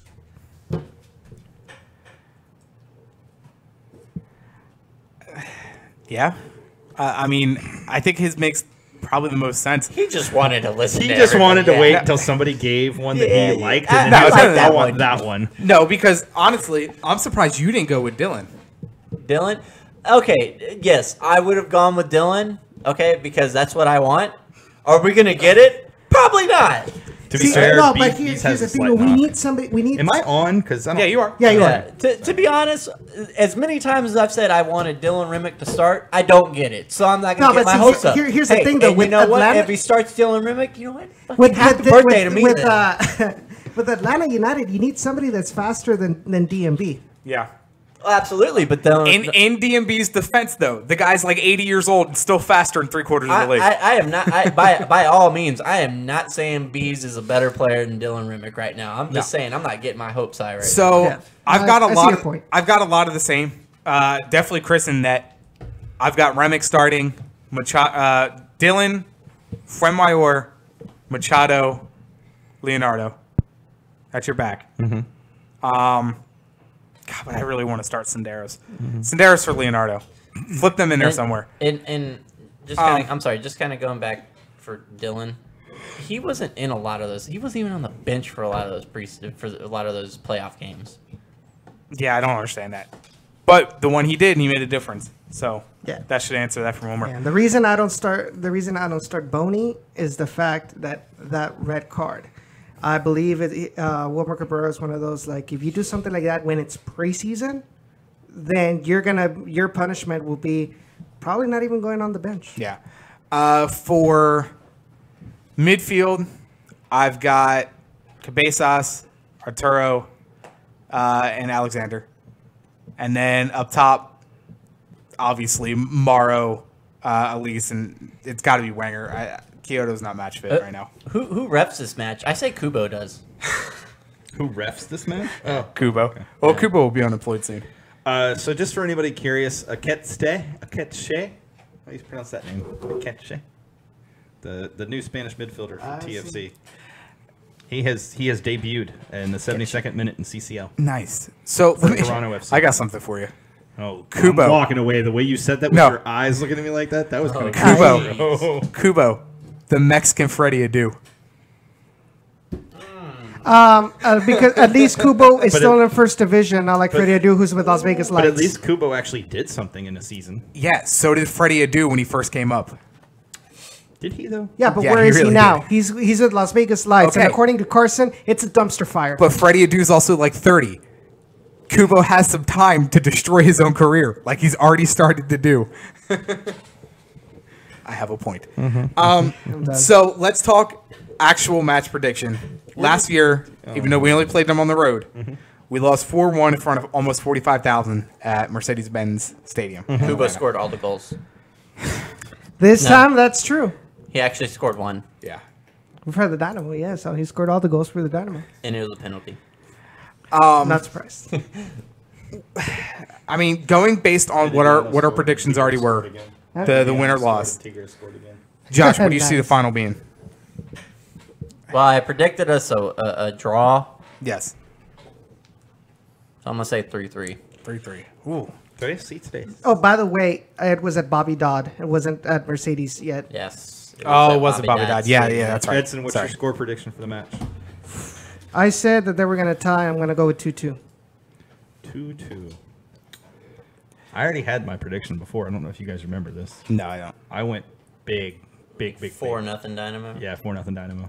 There's no chance in hell of that happening. No. I mean, What are you There's- smoking? but Not 67 points in regular I season. mean, honestly, Well, man, you know what to honestly, I could see that. I mean, Chris Seitz in net right now. I mean, that dude is on. No, And I'll counter that with a Joseph Martinez. Yeah. But for everything you say in that regard, Saved the guys. we don't know how things are going to shake out. Exactly. I'm going First on match- my gut. I said this weeks ago. I'm sticking The with my hardest match is the first If- one to predict. Exactly. If this match was midway in the season, yeah, then I would say Joseph Martinez is going to score like 3. I say we have a pretty decent crowd because according to Chris, we're already above what last year's sales were. Yeah, we should probably Okay. have a sell by the time the game match Better happens. have a sell. So here's why I predict a 4-0. You Okay. ready? Red card to Atlanta in the 7th Ooh. minute.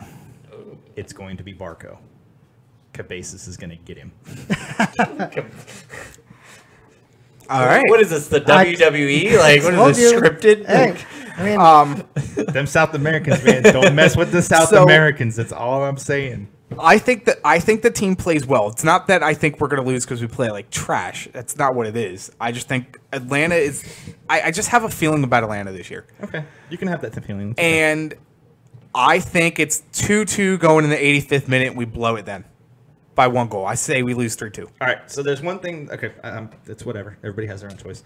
So there's one thing that Cisco and I do before every match, and we've done it with our group that sits in our section, and I'm going to go ahead and extend that to you. This to you guys. All right. We do a bold prediction before every match. All right. And this, you don't have to get it right, obviously, Okay. but it's you getting to have some fun. We had fun. Oh, with they do Kubo that. They do stuff. that on ESPN. Yeah, so it's where we pulled it from. So, Cisco, you can feel free to go ahead and post your bold prediction. Anybody who's in the chat right now can post their bold prediction for this match. Just one. You only get one bold prediction, and it's just for fun, so we can all laugh together. All right, so Josh, bold prediction. What? I don't start me in the hot seat. I don't even know what your, I'll what's your start. bold- I'll start. what's I your already bold- went bold. So- 4-0 Dynamo over. Okay. Atlanta. That's so, bold. you're wanting like a blowout or something. Well, I mean, it can be anything from Anything. like Kubo suddenly comes in and scores a goal. Tomas red card gets rescinded and he starts. Barco gets a red card in the 7th minute. Mid-match. Dynamo are down. Cisco has one, so right if B scores, if B starts, he scores. That's a bold prediction. Yeah. So- Okay. All so right. that's a bold prediction. Yeah, I like that. I think Dynamo are they're down 2-1. 90th minute, get a corner. Chris Seitz scores. I don't know if I Damn, What kind of Mike dropped Calero is bold. this? Mike got Edson dropped years. bold. I'm going to say that Ooh. the Dynamo will have a really long shutout stretch during the season. Well, This no, match. just for This this match. match. Just Oh, for for this this Atlanta match. match. Nice try, though. I kind of like that, though. I That's hope pretty that epic, happens. actually. I hope that happens. I hope that happens. Okay. I'm going to say that there's actually going to be 3 red cards. Oh, shit. This Dang, match. bro. All right, That's my all right. bold I'm waiting. Who? Dude, that actually Do you have sounds any like a idea pretty who, or just realistic. three red max? I'm going to say Beasley. Kubo gets all 3 reds. I'm going to say Barco. Barco. Then I'm going to say Cabezas. Cabezas. And then I'm also Boney. Just kidding. no. Bodie's kid. Houston 6, Atlanta 4. Bodie's twins. They get both red cards. Harry says Houston 6, Atlanta 4 as both teams play wide open. If that game goes 6-4, I might not escape that match. I may drink myself into oblivion. And I'll keep the third red card as a No. Okay. All right. No, bold prediction. If Atlanta goes up 4 and Houston Dynamo win at 6-4. In the second half, 6 goals in the second half. I got another bold prediction. We're only doing one, guys. All right. Okay. Come on, Justin. Sorry, That's okay, this that's is okay. fun. I want to do this. I don't know. Justin We're doing this starts. now. Justin starts. Yeah. I don't know if it's super bold, but more realistic. Otero gets 2 goals. That's pretty bold. I think he gets both That goals really for is his pretty Dynamo bold right now. Yeah. I don't know. I don't know how bold. I don't know. Brian's bold Brian prediction. wins. No Brian supporters I don't show know up how for bold Atlanta. that can necessarily be because if he does get the start, he's playing in front of his hometown crowd for the first time. But that's fair, right? Yeah. Because if you went into the preseason beforehand, before having seen him play, you would have never he looked good in predicted preseason, that. yeah. Before preseason. Yeah. Before preseason. Bold. It's bold. He scores 2 goals. It's bold. I mean, we have the only thing. I mean, he, as Cisco says, that's semi-bold. That's bold. I'll give you bold. So, couple other things I do want to cover Yeah. real quick. We've got our predictions. We got the match. If you don't have tickets for this game yet, Cisco brought this up. HCC students, Yeah. $10 tickets for the game. Cisco didn't bring that up with somebody else. It was somebody else? Do any of I us think look it like was we go to Andres. college? I think. No, I but- think it was Andres. Andreas? Yeah. Okay. Andreas. I gotta make sure proper people get the yeah. props. If not, get a hold of a rep. Go to the game. Look, if you need somebody to get a hold of, my ticket rep, our ticket rep, is more than Yeah. happy to help out whoever needs tickets. We'll do whatever he can to get you tickets. Just hit me up either as a DM on Twitter or hit us up on Facebook or even in YouTube chat, and we'll get you hooked up with Julio. Yes, our I ticket rep. don't want to see empty seats. There should be no reason. No. And if the you weather's bought- going to be look, nice. And if you bought Like- seats and Yeah. if you've got a season ticket and you're not able to go to the match, there are people that will take that ticket. Matter of fact, Yeah. if He's you sitting do have, right here next to me. I mean, tell your friends because I bought an extra 2 tickets just to get For this match? Oh yeah, Yeah. Oh yeah. Also, and I mean we left that. I think the Dynamo have something that they need to finish. Yeah. As far as like the last home match goes. Okay, so we set a new attendance record. I don't see that happening. I see a sellout, but I don't see a new attendance record. But I think the Dynamo need to finish what they started in And then that. you can go. real quick, it'll take me 2 seconds. Okay.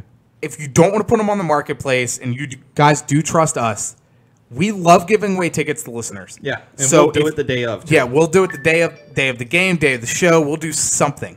Also, I'm going to throw this out there. Andres says if you call the reps, they will waive the fees that you normally pay. Yeah. pay Yes, when you go that's online. huge. And like I said, I can get you hooked up with Julio, and I promise you, he's going to get you the best deal he can. Oh get yeah, the fees waived. My God, man, I spent $25 per ticket per extra ticket for this opening game. Yeah, I'm gonna- yeah. Second row. So one more thing too, while we're talking about season tickets or tickets and reps and whatever.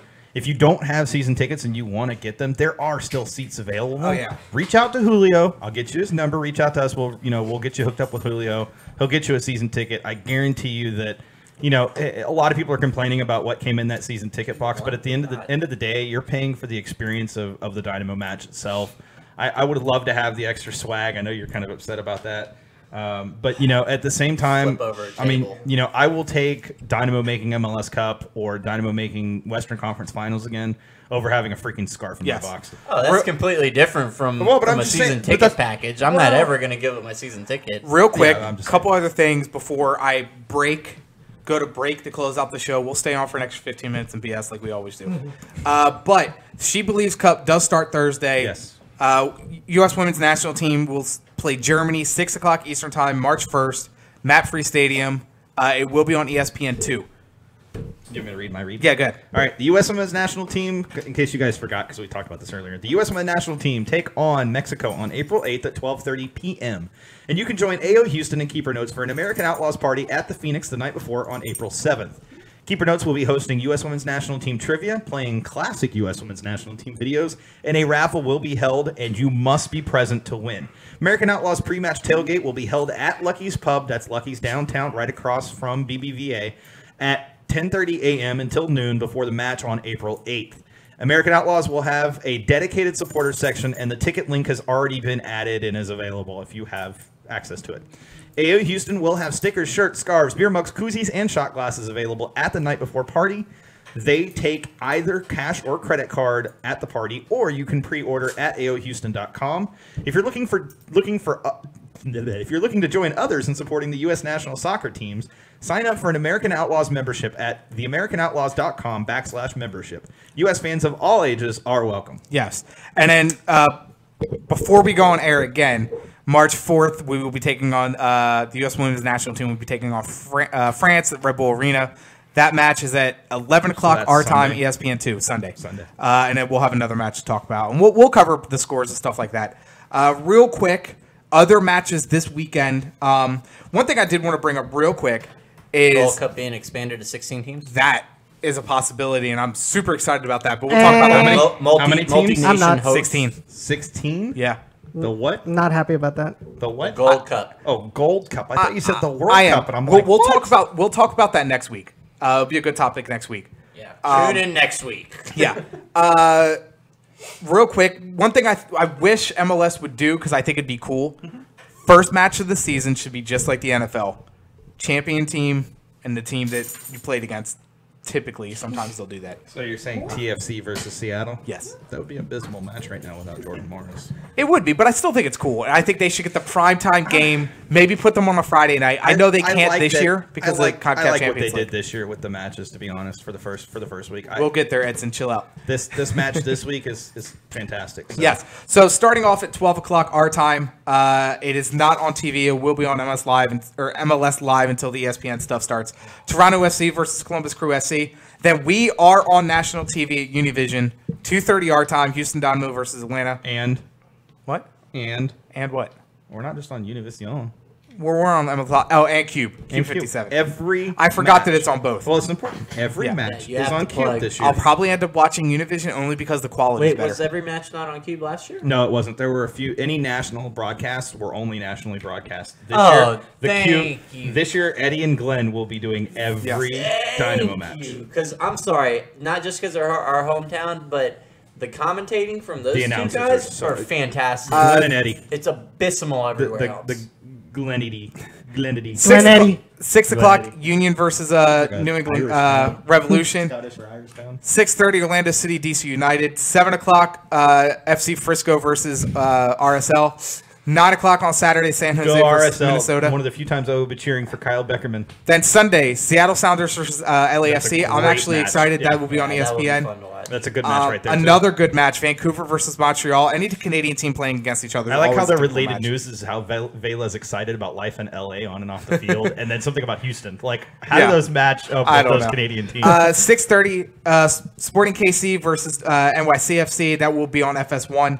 And then 9 o'clock LA Galaxy versus Portland Timbers, which I'm actually kind of excited to see because I want to see how LA Galaxy bounce from being garbage, and then Portland with their turnaround of coach. The top one's host, right? Yes. Correct. Yep. And then also going on live, I didn't throw it up on the screen tonight, but CONCACAF Champions League is on right now. TFC Colorado. tied in the 90th TFC minute. will- TFC lead in aggregate. Yep, 2-0, so TFC they're will going most on. likely advance to the They're next advancing. round against Colorado. Colorado already came out and said they're not taking CCL seriously, which is that bad on them. Tigres is up 3-1 over Herediano. Valencia with dos goals. Hey, I said it right. I didn't even get props. Dos golazos. Herediano? Yeah. Go back to that Colorado. He's- Colorado's not taking CCL. No, Colorado already came out in preseason and said CCL is not a priority to them whatsoever. And that's an absolute ridiculous thing because the fact that you finished close to the bottom of the table last year and you have this opportunity right now because of what you did in 2016. I mean, that's ridiculous. Kicking off in 5 minutes, you have Tijuana and Manta. Motagua. Good luck, Motagua. Motagua. I'm hoping for Motagua. Come on. Hua, not Gua. Hua. Motagua. It's Motagua. Motagua. Matahua. Okay. No, Close enough. Motagua. Tijuana is You're up. both wrong, Spanish Edson speaker. says. Tijuana is up 1-0 on aggregate. Does he teach you any Spanish at home?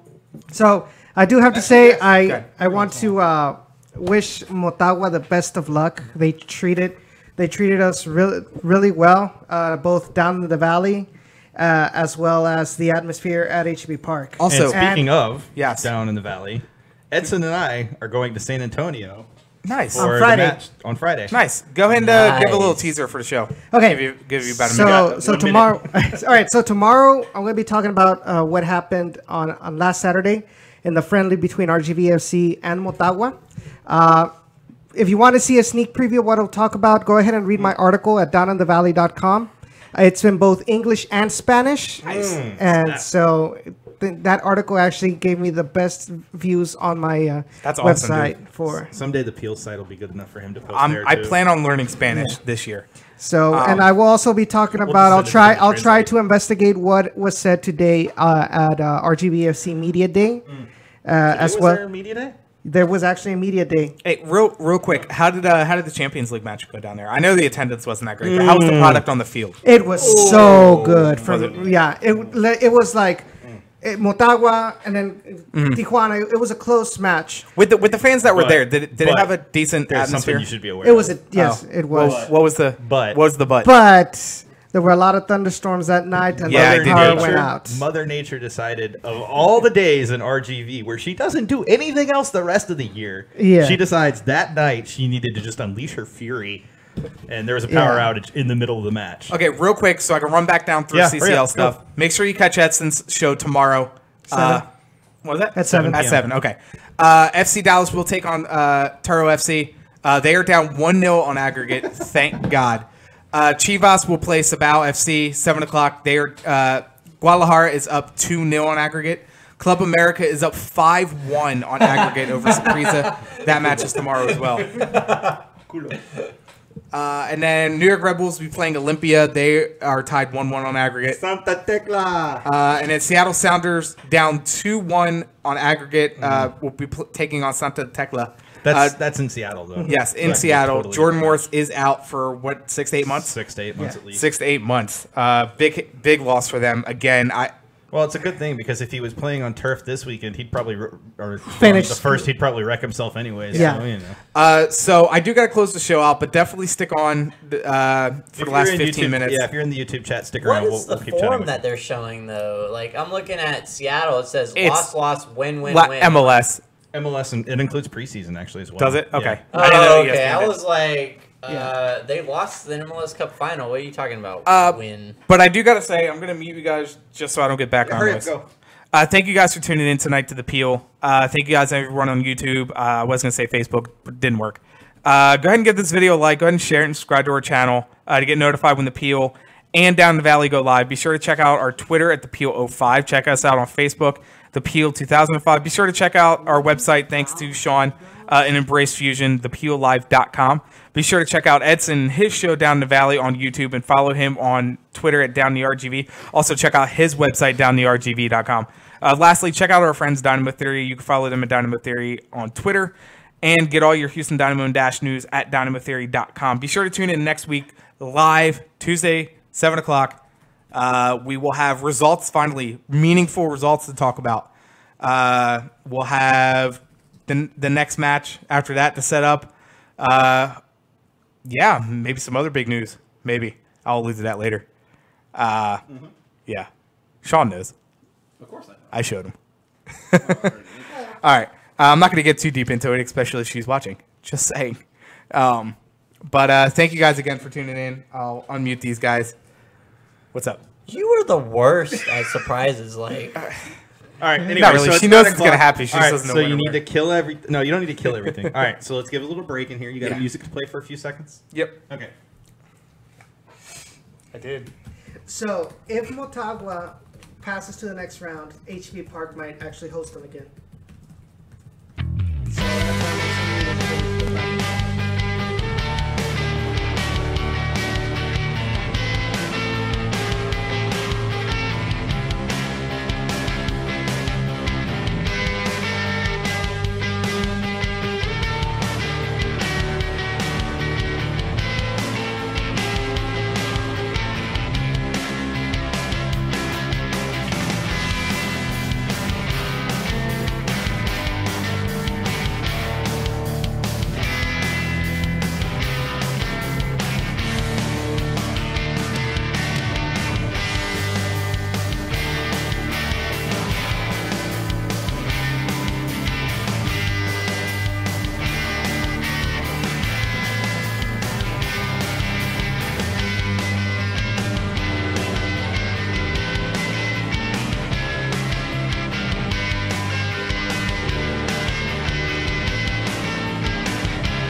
And we're back. Cisco, you're a tool.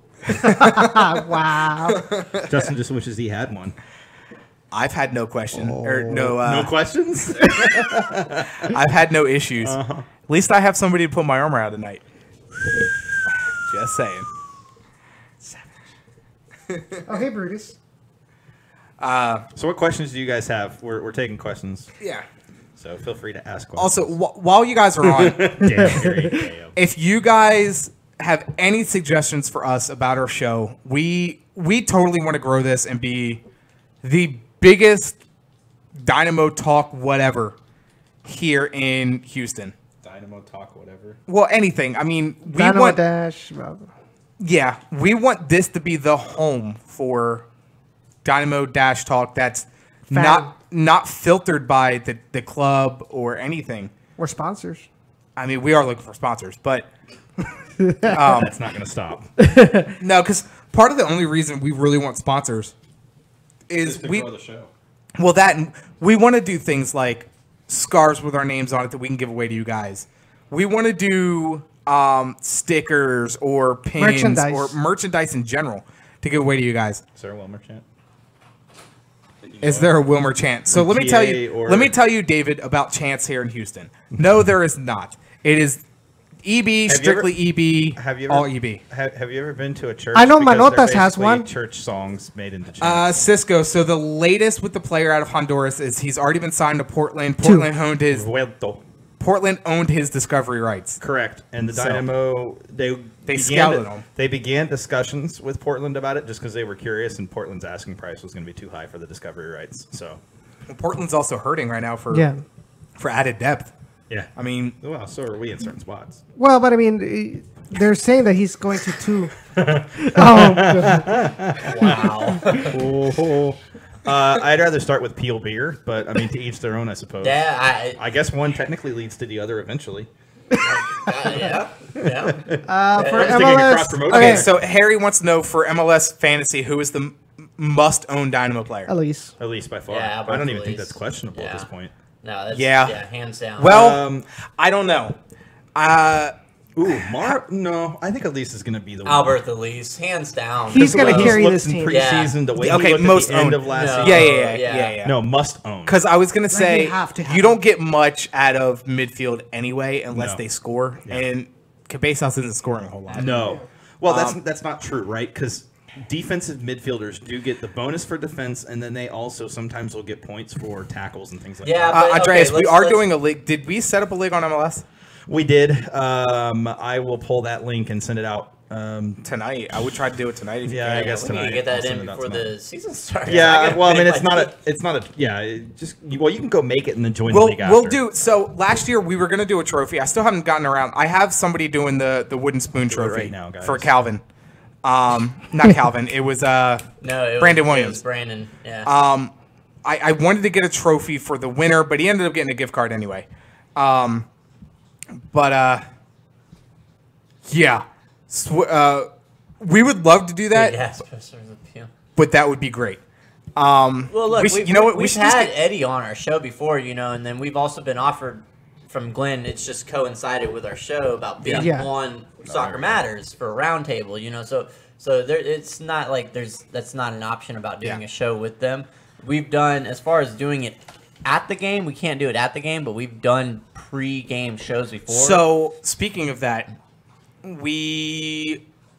with what we're looking at, there may be pre and post game opportunities in the future. we've talked about doing one in Dallas. Yes. Yeah. Depending on the logistics of all that, I may have to go away for a little bit in June. So it just depends on how much vacation time I have. Yeah, but we should be doing a show in Dallas. It's hit or miss with that because it also factors into the fact of we've had a lot of internet problems when we do shows at different places before games. We would just have to call around for the because that match is on a Saturday. We would do a show Friday night up in Dallas when everybody got up there, and do it from a Probably just dial-up system. Yeah, they have dial-up in Frisco. They're pretty old school up there. My personal experience there. So out of everybody that's in the chat, who is all going to the match? Just so you guys know, in the chat, I've added the link to our Twitter, so go Go check out our Twitter. Walmart is their internet provider. And is there a way to make that private so somebody has to get codes? It's private, but the code is in the link. Okay. Just go join now and you don't have a problem. Yeah, I don't think I joined. You didn't because you're all slackers. Yeah, I had joined. I'm the only one in our league, by the way. Wait, so there you go. Where did you say you posted it? I just posted it to the Peel chat in the Facebook. Facebook or YouTube? Facebook, because Well, it won't he let sent me. it to us in the group chat. It won't let me post it to the thing. How do So, I post? keep links? those questions coming, guys. Never mind, like that. I got it. We're good. There you go. It's in the YouTube chat. Go sign up. Yeah, keep sending in your questions. You have 7 minutes.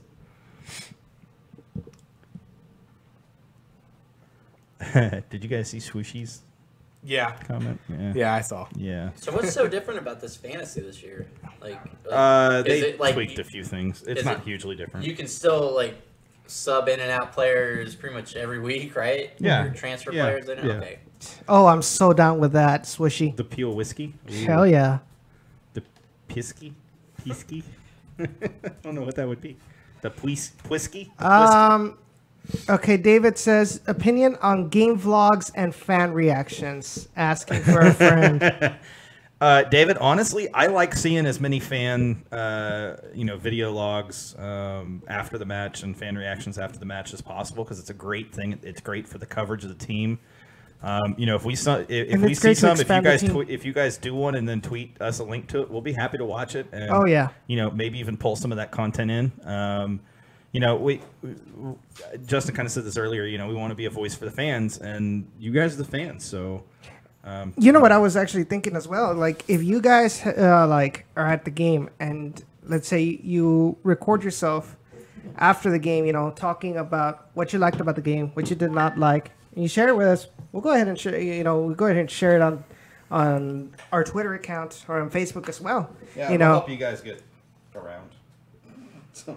Yeah, I'm not going to say that. And I don't see anybody as rivals to us, competitors, anything like that. Wait, what? Hear me out. The team doesn't have enough pressure on it vocally from other than really us. I mean, they don't follow the fans too well. That's the problem. That was the whole thing with us, and that's the whole reason we started this. Oh, wait. Are you talking about rivals as far as like podcasts? Oh, yeah. Not the team, bro. I was like, come on, man. But sorry, you have that was me on. You have Glenn, who he covers the Dynamo, but he also covers everything else. Yeah, Liga we MX, really strictly covered Dynamo and Dynamo related things, with the exception of U.S. soccer, which we'd be on American if we didn't. But there's no such thing as far as Houston goes. There is no such thing as a rival podcast or anything like that. No, all soccer matters. Yeah, and that's the point I'm making. I don't care if you decide to start a podcast or a vlog or anything. Anything that puts pressure or praise on this team is much needed. That's the only way there's going to be changes or anything going forward with this club. What's he talking about? What's she talking about there? Okay, let's go. That song after every song. goal. Everybody has something they do after. Yeah, I mean the Union have the dupe song or whatever the fuck it is. Yeah. I mean everybody has a I song.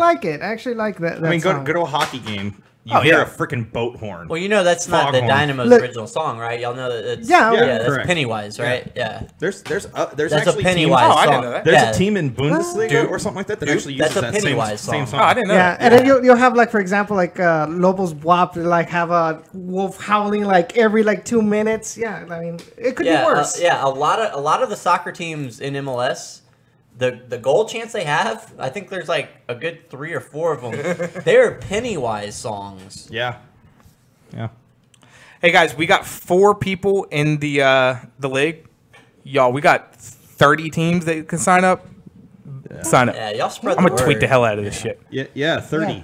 I think we are unlimited, but whatever. No, it gives you Is there 4 a out of prize 30. for this? Are we doing a prize? okay. On Yeah, we'll do a prize. What did we do last year? 50. We did $50. We'll do a $50 gift card to the team store, or just a gift card. Yeah, we just did a way too late, $50 didn't I? gift card. Yeah. Yeah. I'd have kicked y'all's ass.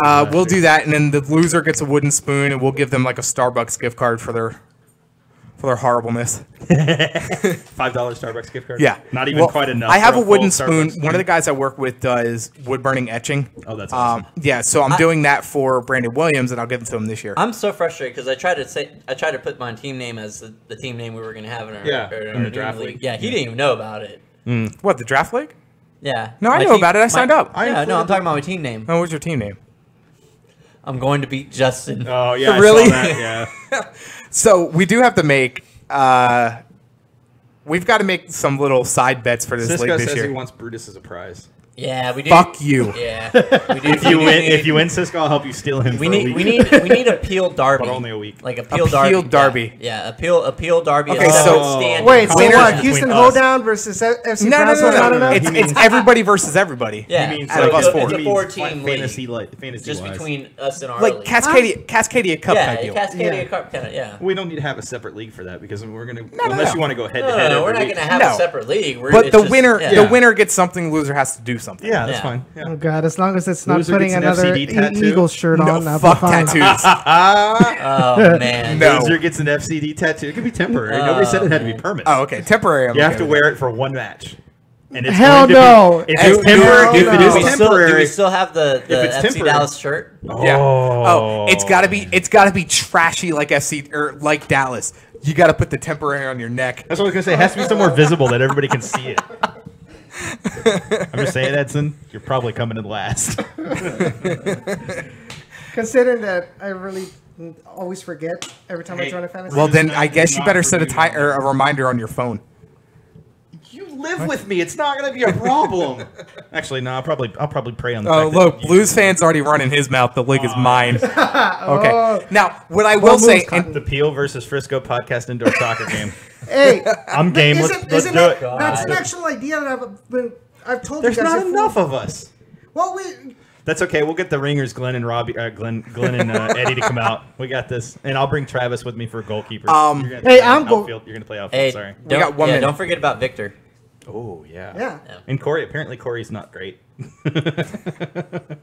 Well, we have to have some. I would subs. hope that the Dynamo invite us. Sure has to dress up like Oscar God. Taylor in drag. I would hope the Dynamo invite us to the media day match, or not media, the media match. Yeah, that they do. Yeah. Well, I got to start preparing from now. Do we really need got an like invite 6 to that? months I mean, I know. I think you just have to sign up, but they normally send an Yeah. email, and you probably just ask Hector. Go. Yeah, we I've just already have to make started sure losing that weight. Justin, when he checks the Peel email, he makes sure to flag and let us know. Hey, we got this email. Yeah. You guys need to fill it out. I've already started losing weight because I need to.